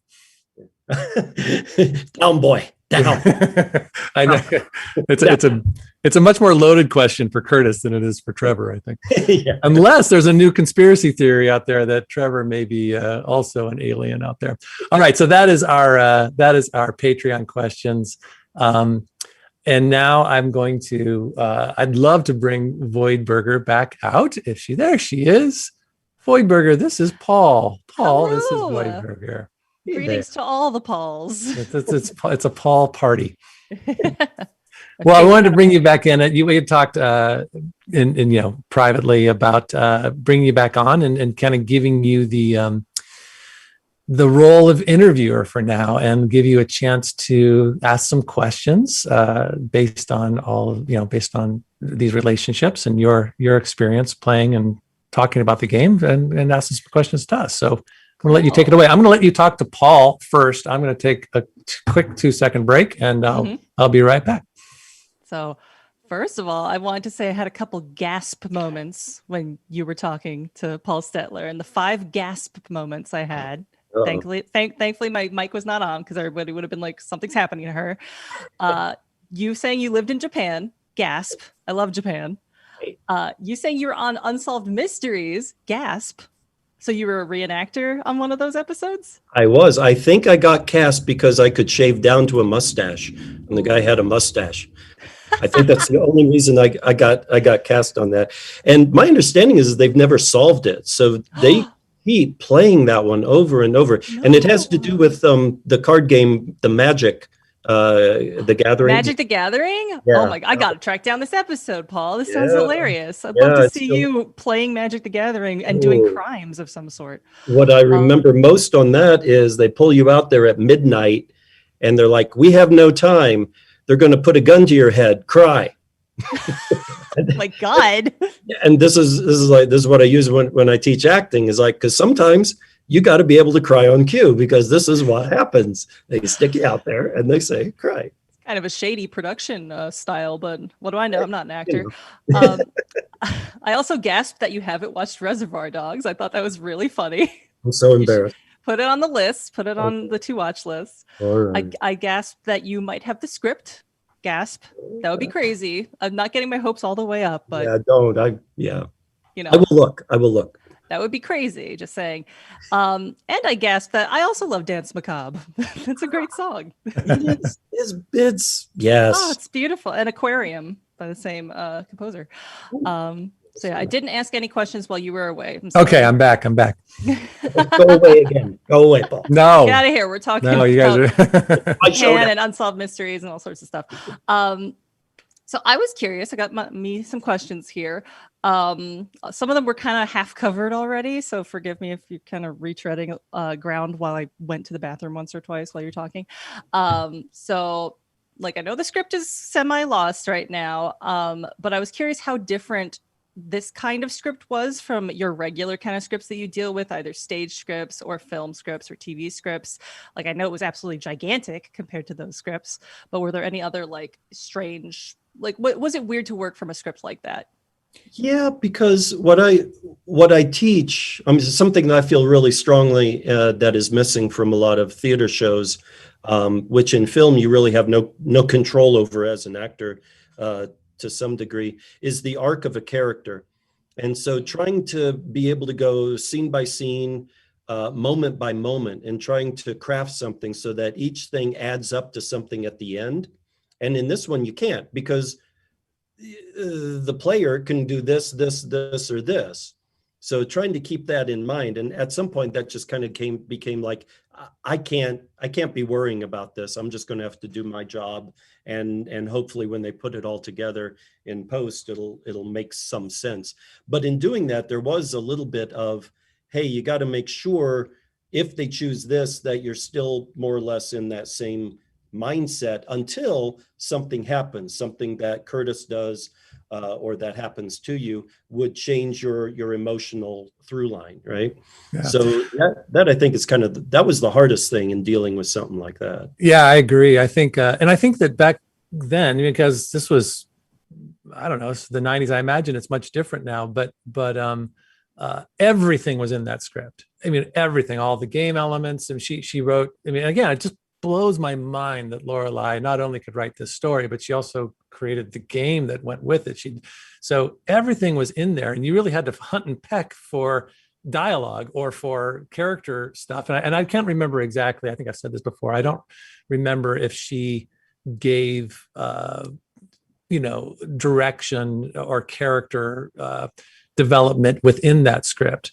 But I imagine now when with games like this are done, it's extracted. Like one part is the game elements, and then the other part is just the script for the actors. So for us to get that whole thing, while it was extremely confusing, it was pretty cool to be able to see that you were a part of something that was so huge. And I agree with Paul. Like, we just shot everything out of sequence. And I did a lot of filming alone. And so, yeah, there's a certain point where you just go, character arc is out the window. All I can do right now is just try to be as simple and as honest in the moment as possible, and hope that it all kind of comes together, But that makes it even more impressive to me that the acting is as good as it is in this game. Like, I don't mean to suck up to you guys too much, but like, in comparison to a lot of the other FMVs at the time, they were pretty much known for having bad acting in it. And I don't, with that context, knowing that it's all shot out of order with this big mess of a, not a mess of a script, but in such a way that it's hard to figure out your, moment to moment characterization and character arc. I understand why that's probably the case in a lot of FMV games. So that's even more impressive that you guys managed to pull off some memorable, interesting, nuanced characters, despite that, pretty incredible obstacle in the way there. Yeah. That's amazing. I have a silly-ish question. So the sets in this game were like a little wacky sometimes. Like, I feel like the set designers were having a bit of fun with you guys sometimes. Trevor's cubicle, I think, has 5 globes in it. I don't know if we have a picture of this. I took a screenshot of it. Alvin, I think I threw that in there for you. So if you can find that, it's in the assets. But yeah, there's cubicle. There it is. Look at all those globes. What in the world? That's not me. that was not somebody. Yeah, the set dresser was having some fun there. That's so funny, because you were saying that you, like, after like this point in your life, you became such an avid traveler. Yeah, isn't that right? It's kind of spooky, isn't it? Maybe that's what happened. I noticed all the globes. I went, I'm gonna live there. Well, if you see VoidBurger's, look at VoidBurger's background now. So that's Trevor's cubicle in the back, and you see a globe, and then you have a huge, yeah. And it looks like there's pins in the map, right? I think so, yeah. That's I hilarious. look there like I can see it. Yeah, like it looks like you can. That's so funny. I'm acting, you see. I'm acting with these actors. You're good. Thanks. Yeah. But do you think any of those, like, I don't know much about, like, how much does a set inform how you act as a character? Do you feel like any of the weird sets had like an effect on how you portrayed your characters at a given moment or anything like that? And I also was curious if you had like one weird prop that you remember that was just like, what the hell is this doing here? What is that? I remember, I do remember getting there, after all the crazy auditions and the set, as Paul said, going shopping for costumes and all that stuff. And then finally getting there on set and really being overwhelmed by the amount of detail they had put, because all those sets were in one big studio, this big building. And so you kind of walked in and so Wintech, if you see behind where VoidBurger is now, it really was that long hallway. Teresa's cubicle was across the way. There was Trevor's, it looks like, then mine, and then there are two more. There were then Tom's and Bob's, and then there was the office of Paul Warner. So you really felt like you were in this place. It didn't feel. And I do remember that the cubicles were just so finely detailed. I'd really love to find out the person who, maybe that's someone I need to track down, the person who did the art direction and the set direction for this. I would love that. And Yeah. like the prop people, I feel like the props, there's only a couple like, monsterish props you see here and there. But and then of course there's Hecatomb, who's this big party city ass Halloween guy. I would love to know, like, how did those get made? Like, Yeah. what are they made of? Right. This just nitty gritty stuff like that. I love that sort of stuff. I think, when I think I do have a vague recollection, like when I got there, is saying, this is really dark. Feels like, there should be something lighter or, something with that. But I think as part of what we do as actors is ideally we take the time to make the space our own, whether that's through your own imagination, substitution, whatever, or use whatever is there. But you can always tell when somebody has just walked onto a set, whether on stage or in film, and they don't have a relationship with it. I think one of the main things in acting is you have to have believable relationships, and that's with your environment. It's with whoever you're talking to. It's with the words that you speak, because an audience on some level will always be able to say, I don't believe that. And our job is to make them believe that, to never let them say that. And of course, you're never going to 100% do that, but, do our job, and hopefully they will. And the cool thing about those sets, because of that set, on the other side of the cubicle where the computers are, they were able to take panels out, and that's where the cameras would go. And so they were sort of back behind. And so they were like, you'll see a scene in a minute with Paul's character, Trevor, kind of looking at his computer, and clearly there's no way that could have happened. So it was really neat the way that they were able to, find different placements for the camera that made it just look, very natural. But it was actually kind of hard to tell, like, what was a set and what was on location, because I felt like they did a really good job with the office set. And I don't know how much of Wintech's hallways were a set or not. It was all set. Yep. Even the basement was a set. Yep. Basement was a set. Wow, they did incredible, honestly. Yeah. And then you've got the actual location of the dreaming tree and the borderline. You can't. Those were things. Those were actual places. And then the Seattle. therapist's office is so beautifully lit. It's like this has to be a real office, and it's really sunset or something like that. It was just a set. Their lighting. These guys were amazing, they did an incredible job. I think of that. I talk about it a lot, but that therapist scenes are really my favorite on so many levels. Just they're beautifully shot. They're so well written. I thought the actress Cynthia Steele, who played Dr. Harburg, I think it was her name. She was just so grounded and wonderful. Yeah, so that was really fun. Way better than the guy playing Trevor. He was just so out of left field. Fire his ass. Another question, speaking of like believability and stuff like that, I feel like there was such a really great and believable and subtle will they, won't they between Curtis and Trevor. And I was wondering what you two think these characters were really feeling towards each other, because the vibe that I got from the relationship was that they were both like 80% sure that the other was a little interested or had a thing for them, but they both didn't want to jeopardize the friendship just in case it wasn't really reciprocal. That was how I thought what was going on there. What do you guys think? Go ahead, Paul. Yeah, I think, I've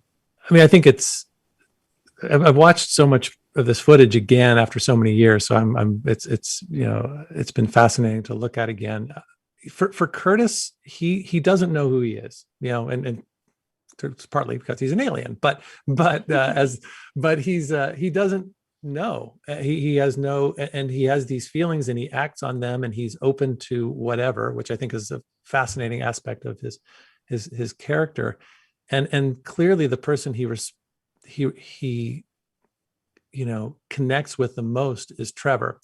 And I think that he doesn't have a real sense of boundaries. And so I think Curtis would be wide open.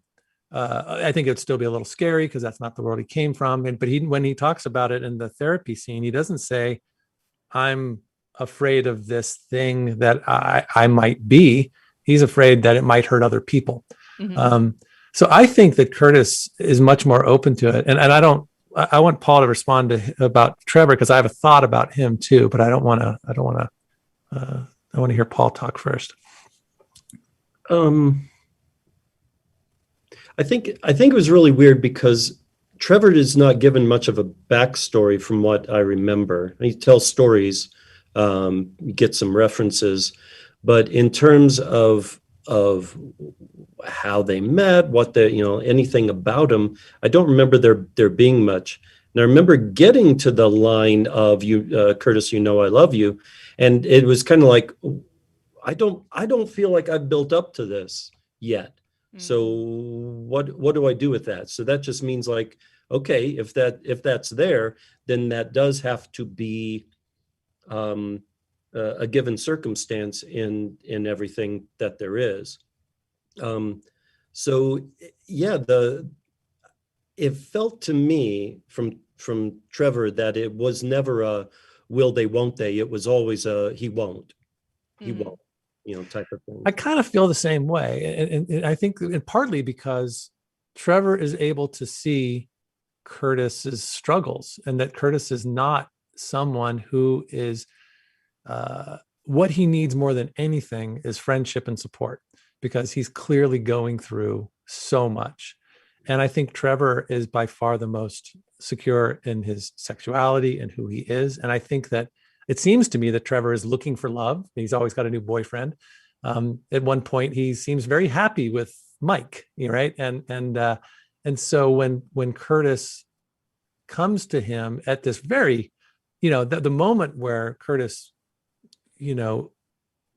makes a physical gesture towards Trevor, is also happening at a very intense time where we're finding out, the secrets of Wintech. Pretty inappropriate time. It's not the right timing. And I think that Trevor gets it and Curtis doesn't. And he handles it with such grace and love. I mean, I think there's so much love there. And I think that it transcends the physical love that Curtis is finding elsewhere, so I think that's what makes this so special.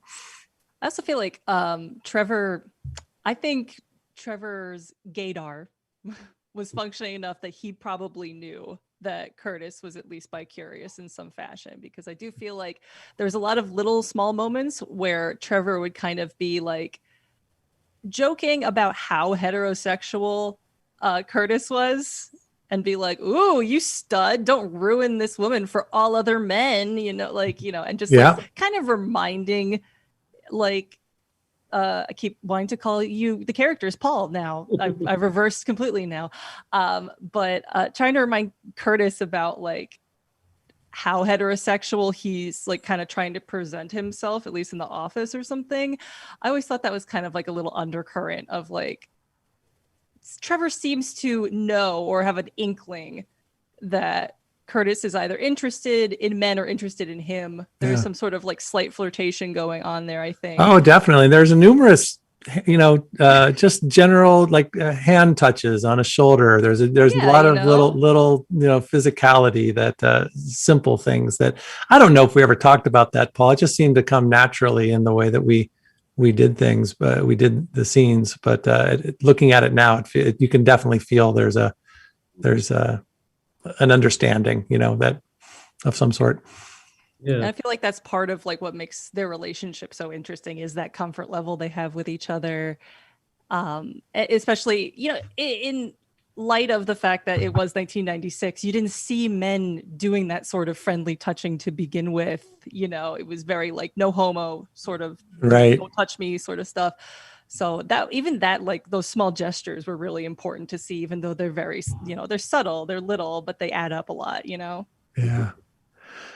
Well, listen, I'm gonna scoot on a little bit here. This is really great, but one of the things that I got a chance to do over this last month is I reached out to people on Twitter and Facebook and whatever our platforms are, and I asked folks to send me stories, if they had them, of how Trevor and Curtis's relationship played a part in their own lives, in their own discovery of their own sexuality. And I got some incredible stories, and I want to share 3 of them. And I'll go ahead and read this first one. And then Paul and VoidBurger, I'd like you both to read one afterwards. So let me read this first one here. This was sent in by Scott Christian, and he wrote to me. He said, I grew up in a very conservative Christian family, and gender norms and such were what we were taught. Growing up, I knew that men liked women and women liked men, and that is how things were. I'm also a huge horror buff, much to my parents' chagrin, and throughout my formative years, I sought out all kinds of horror books, horror movies, books, and games. Eventually, I came across Phantasmagoria 2. Playing it changed so much and unknowingly guided me to today. As I played through the game, I was struck by the characters and the story, but it wasn't until I showed the therapist, when he was playing Curtis, showed the therapist a picture of Trevor, that things changed. It is a missable moment in the game and a line. It's entirely optional, but when Craig expressed sexual and emotional interest in his male coworker Trevor, I was at first confused. I knew that there were people who were gay, but people who liked more than one gender at a time? Fantasy, pure fiction. But the more the game moved on, the more the tension between Trevor and Craig mounted, and the more the concept crystallized in my own subconscious. Bisexual, being interested in more than one gender. It was a new concept to me. But Phantasmagoria 2, the first game ever to feature an openly bisexual character, opened this strange door. It wasn't until some years later that I actually realized I was bisexual, but I never would have realized it if not for one man and his good friend, coworker, and potential love interest. I want to again thank you for this opportunity to share the story, for acknowledging our wonderful community, and for playing no small part in LGBTQ plus gaming history. It's an incredible story, and I want to share the clip that Scott is talking about. It is a very missable moment, and it's a moment with Curtis talking to his therapist. So let's watch this short clip here. Who are those people with you? That's Trevor. He's my best friend, and that's Jocelyn. She's my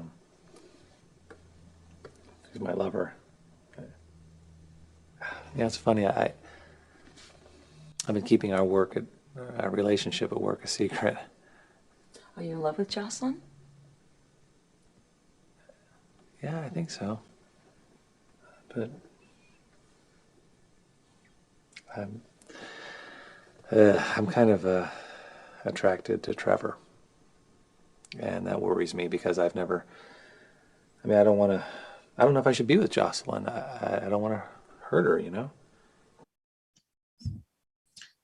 So there it is. I hope that everybody can hear that. I can't always hear that side, but he talks about how he's attracted to Trevor and he doesn't know if he should be with Jocelyn because of these feelings. And so this is that moment that Scott was talking about, what a pivotal moment it was in his life and his growth as a person who ultimately was able to identify as bi. The other two stories are, there's a lot of similarities in this. And this next one is from Bethany, who sent this in. And VoidBurger, if you'd be willing to, I'd love you to read her story. Sure, absolutely.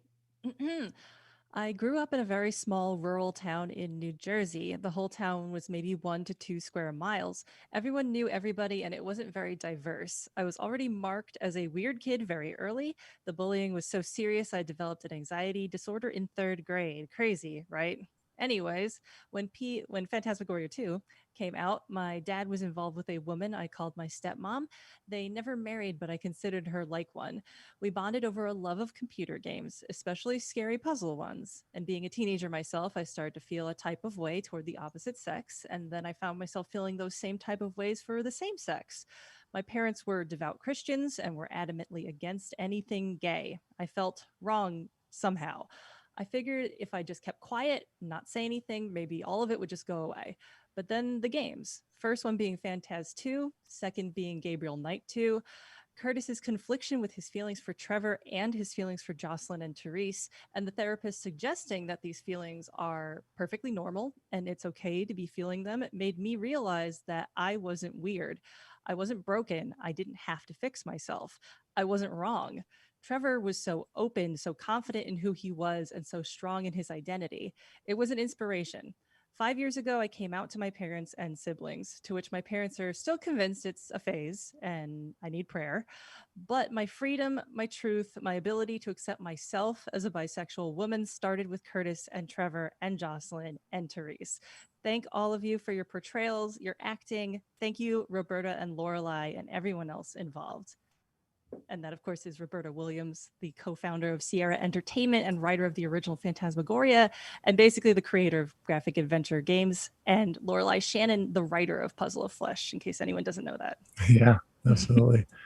Thank you so much for reading that, and what another great story. And then let's I'm going to share this moment that she's talking about, but the next Martin sent us a story as well, and it actually references that same moment. So let's, Paul, would you read Martin's story?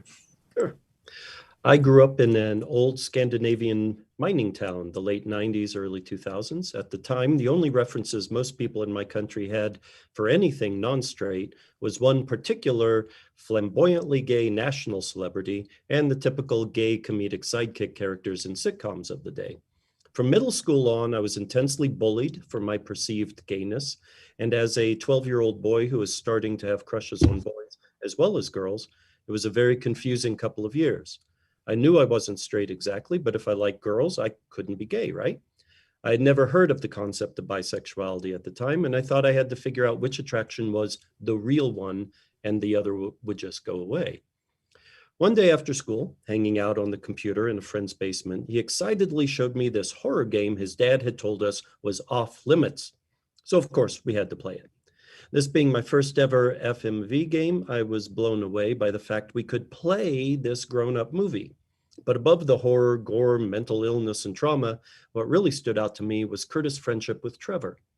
Here was this charming, loyal, playful, and sassy guy who just so happened to be gay, without that fact being his one defining trait or an overused punchline.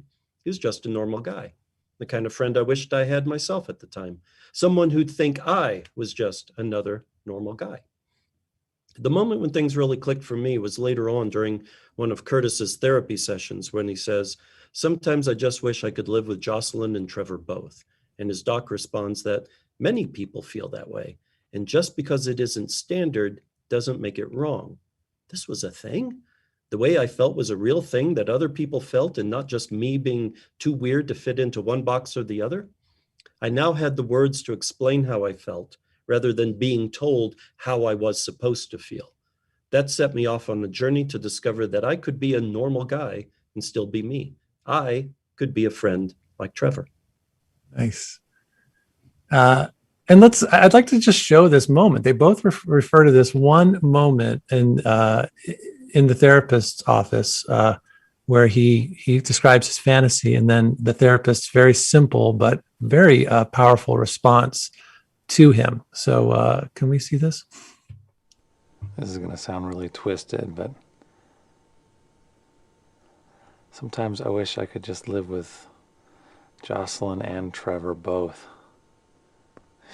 You know, somewhere far away where no one would judge us and we wouldn't have to see another person.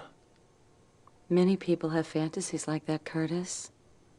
Just because it isn't standard behavior in our society doesn't make it wrong.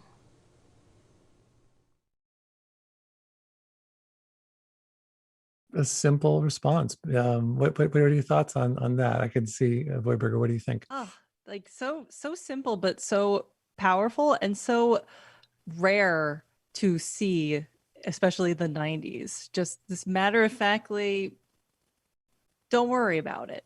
A lot of people feel this way. It's, that is such a powerful statement. Just because society says it's weird doesn't mean it's wrong. Like, it makes me emotional. That's really powerful stuff, even though it is such an incredibly straightforward. The straightforwardness is part of why it is so affecting to you're saying that to a whole bunch of people that are playing that game. Yep. You know, how reassuring is that to hear that even from, in any, this is why representation is so important. Like the reassurance is absolutely so valuable to see and hear. So I just, so That's good. great. So on that, when I asked for fan art, a woman, one of our Patreon members, Anya Wasserman, sent in this wonderful little 4-page comic book, and it's based on this exact same moment.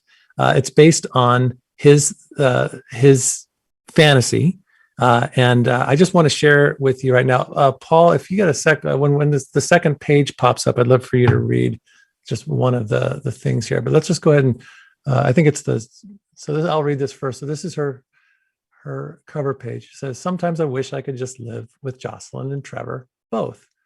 And then a Phantasmagoria 2 fan art comic by Anya Mouse. "Somewhere far away." Paul, yeah, read Where that. no one would judge us. Right. "One minute I knew who I was, and then the next minute I had no idea.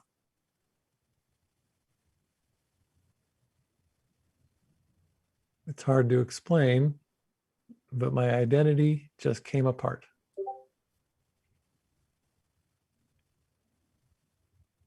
The person in the picture is somehow being held together." Well, I can see how he's being held together. "They can't come apart." The end. So a really lovely, again, someone really taking this moment and with real beautiful work, Anya. Thank you so much for sharing that with us. Combining a bunch of themes. Nicely done there. Yeah, for sure. There's Noop S4 just asked, "I would like to ask Paul Mitri if he could later use his experience with the role of Trevor as inspiration for partly similar subsequent characters he has to play. But I got to go." So he has to go. But that's his his question for you. There's my prompt. Oh yeah, well, yeah. I think I think every character you play kind of becomes part of the provenance of your acting, career. So to some degree, you learn something with every single role you're doing, or that work on. So I do think it becomes part of it. I always tell my students that acting is like an iceberg. The audience sees that much, you do that much work. Yeah. So Trevor is in there, whether it's all the way up here or somewhere down here. Yeah. But yeah, definitely. And I definitely use that sense of humor as much as I can, because I think it's fun. And I've said I've tried to use it in places where the director says, "Don't do that." But in the places when they do allow it, it's always been a lot of fun. Cool. All right. Well, I'm going to try to keep moving on. It's already almost noon here. We've been doing this for a couple hours, and I want people to be able to move on, but there's so much more. So I'm going to try to zip along here. I'm going to read the very last comment that someone made about this game. And I think this is important too. Joel Schwartz on Twitter shared with us. He said, "I want to share something. As a cis het dude growing up in the homophobic 90s, Curtis was a sort of a game changer. My friends and I were super homophobic at the time. How could we not be? I remember being uncomfortable with Trevor and Curtis's attraction to him. But I identify with Curtis in other ways. Outcast, different, abuse survivor. Those characters were so well written and acted that I grew to care deeply for both of them as I played the game. Struggling with that discomfort and continuing to play the game over and over was an essential experience in working through my culturally encapsulated homophobia. Now, as a proud ally, I am grateful for the game. And this is why representation is so damn important." For me, and I don't know about you, Paul, but like Joel, I grew up in a very homophobic life of late 70s, early 80s. And while my parents were fairly liberal and I was taught, not to judge, it wasn't until I got, into the theater, until I started meeting and becoming friends with people who were gay or bisexual and listening to them talk and schooling me on my sometimes inappropriate language that I didn't realize was inappropriate at the time. That was a real lesson for me. I'm curious, Paul, what your experience was, learning how to become an ally for for folks? You know, I think you can't. The only way that everybody's going to respect each other is to walk a mile in their shoes, which as actors, luckily, we get to do that literally. But there's also a great book called Think Again, which really tries to allow you to rethink your prejudices, your own reality, right?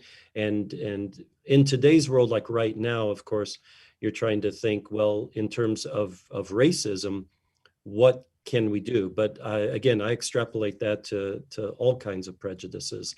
But you have to get to know people.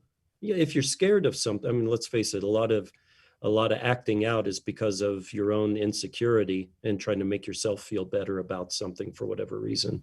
Yes. So you do have to get to know other people. And the only way to do that is to listen to their stories. And that's where I think theater and film is so important to society. That's our job. We tell these stories. So these are stories that need to be heard.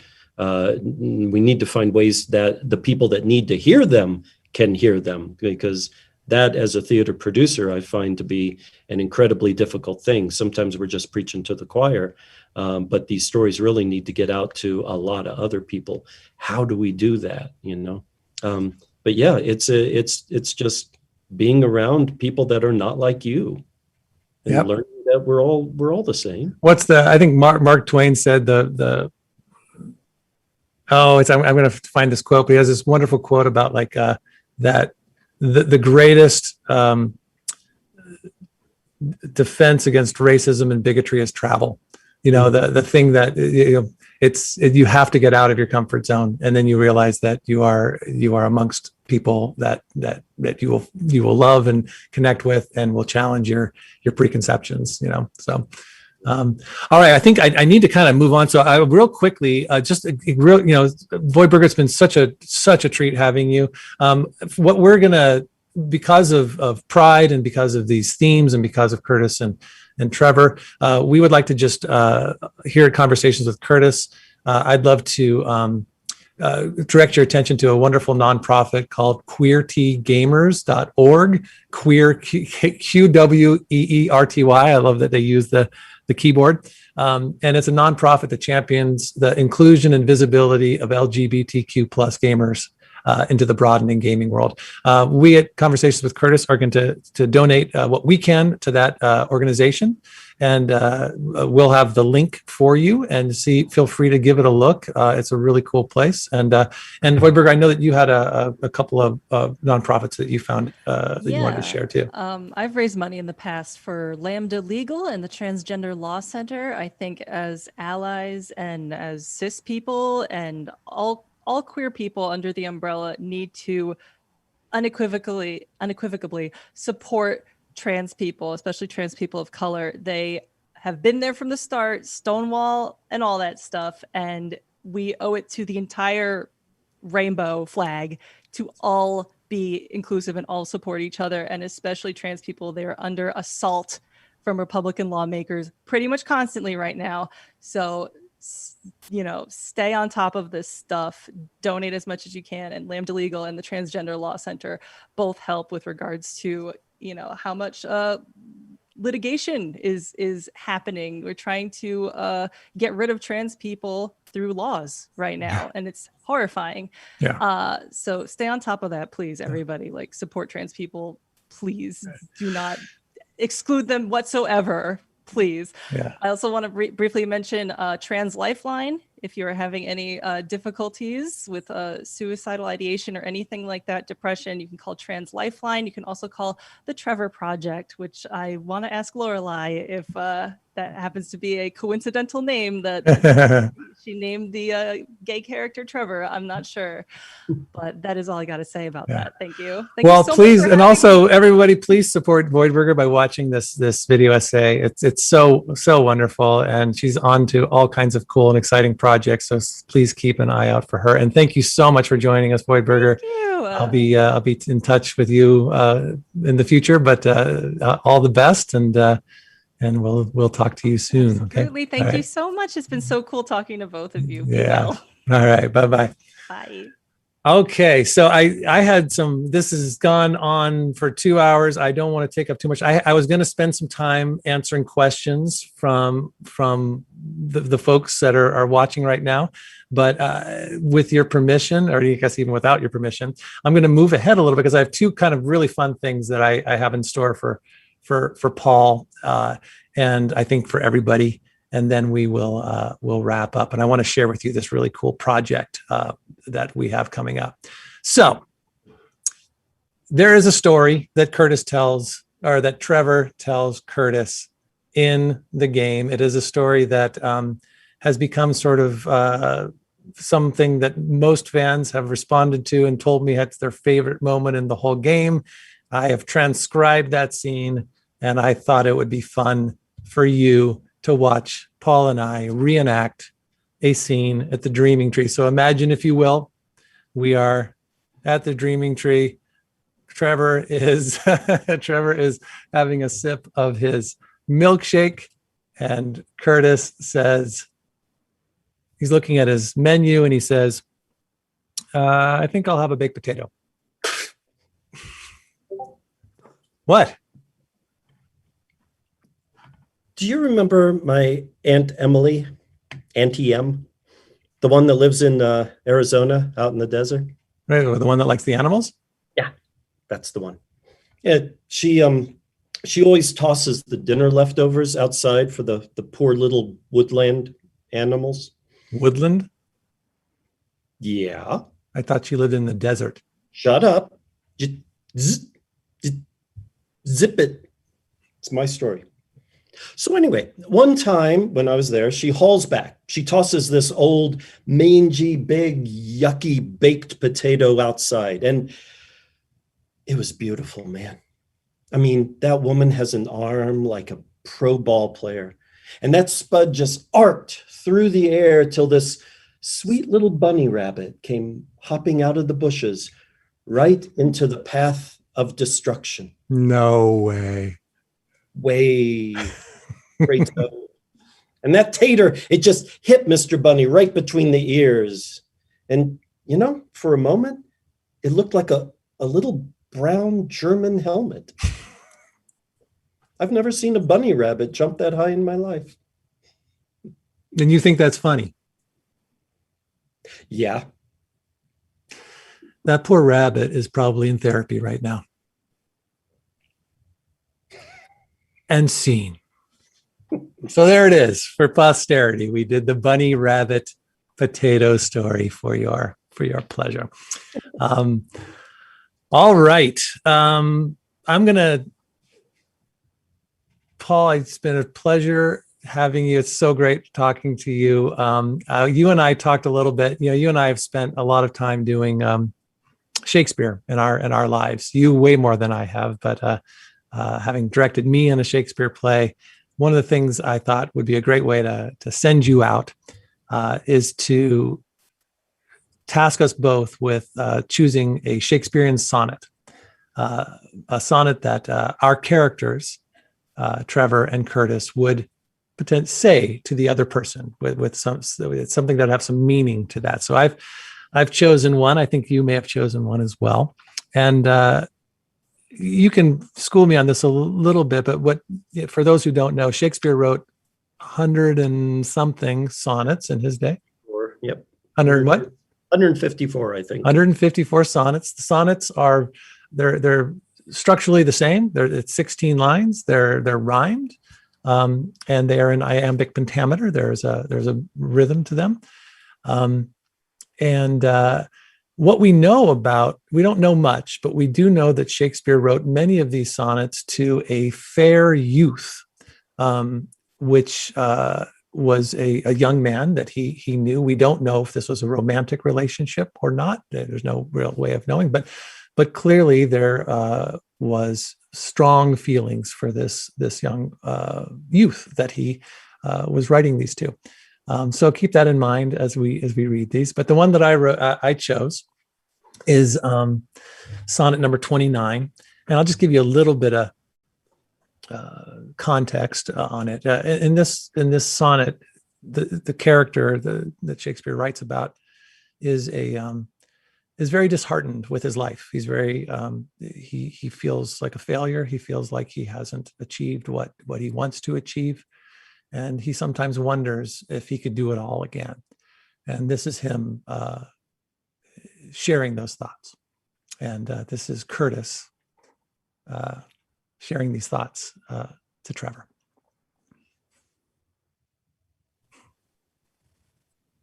When in disgrace with fortune and men's eyes, I all alone beweep my outcast state, and trouble deaf heaven with my bootless cries, and look upon myself and curse my fate, wishing me like to one more rich in hope, featured like him with friends possessed, desiring this man's art and that man's scope, with what I most enjoy, contented least.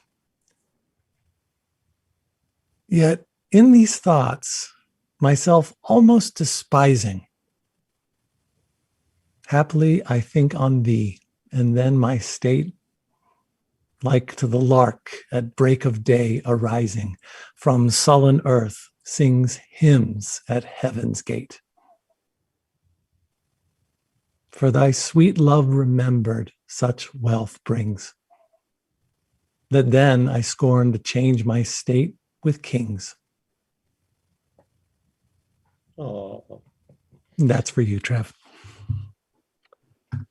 my mistress' eyes are nothing like the sun.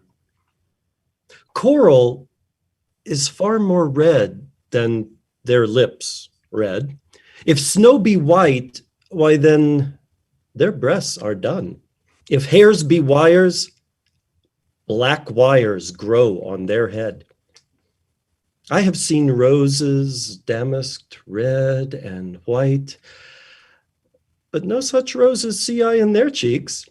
And in some perfumes is there more delight than in the breath that from my mistress reeks. I love to hear them speak, yet well I know that music hath a far more pleasing sound. I grant I never saw a goddess go. My mistress, when they walk, treads on the ground. And yet, by heaven, I think my love as rare as any they belied with false compare. Not a bad writer, that guy. Nice job. Who wrote that? I don't know. Some dude. All right. Well, thank you, Paul, so much for joining me today, spending a couple hours going down memory lane. I know that everybody here, and I'm there's been so much wonderful comments about this, and I hope that you enjoyed yourself. And always fun to see you again. You too, pal. It's been great. Let's make sure we keep it going, in the future. All right, so I'll say goodbye to you now, and then everybody, please don't leave yet, because I do want to talk to you about this cool project that I'm going to share with you. So, okay, Paul, take care, buddy. All right. Oh man, that was so much fun. Thank you to Paul and to VoidBurger. Before I talk about this this gaming project, this mini game project that I'll tell you about in a second.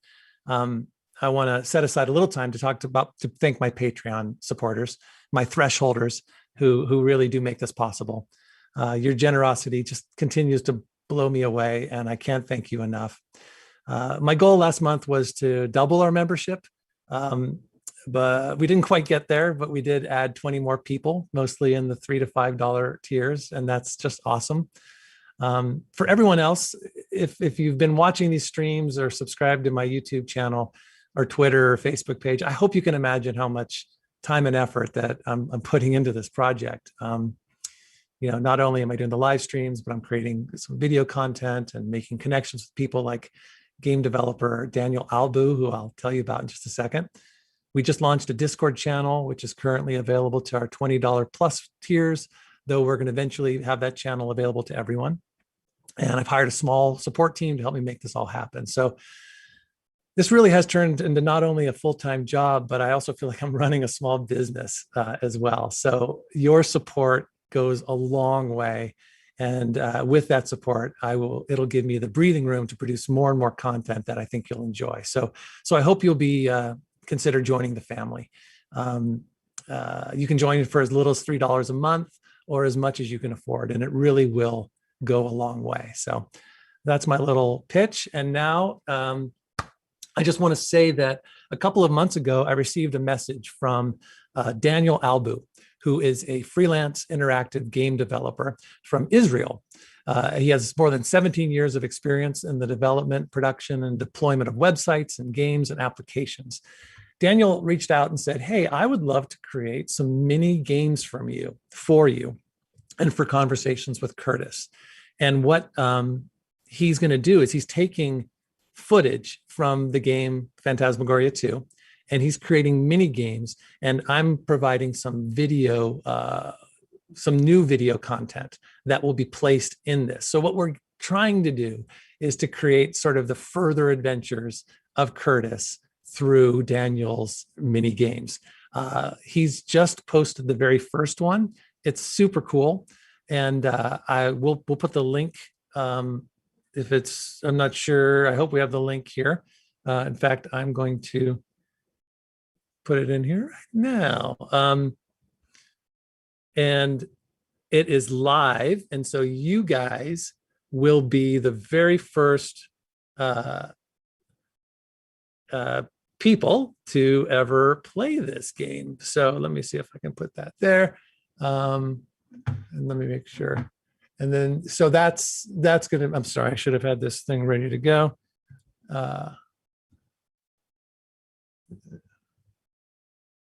Anyways, we will have it available for you. I hope I'm putting in the right link. Daniel, if you're here, will you please put the link in to the comments? I'm worried that I'm putting the wrong one in. I don't have it with me. And then please check this game out, and I'll make sure that's on Twitter and Facebook and all these other places so that you can find it. But there you go. Thank you all so very much for joining me on your Saturday. I can't thank you enough. Next month, we're going to take a little shift away from talking to the actors in the game, and we're going to have our first experience talking to someone from the other side of things. I'm not going to tell you who that person is until a little bit later, but I can tell you that Ross Scott of Accursed Farms has agreed to come on next month and be our YouTuber. Ross Scott has does amazing work and is so creative, and he did a wonderful essay, or not an essay, but he did a wonderful sort of review on Phantasmagoria 2 a couple years back. And I can't wait to have him on and to talk to us as well. So there you go. That's it. I guess it's time to say goodbye. Thanks to all my Patreon members. You'll see their names in just a couple seconds. And have a great rest of your weekend, everyone. All right. Take care. Bye.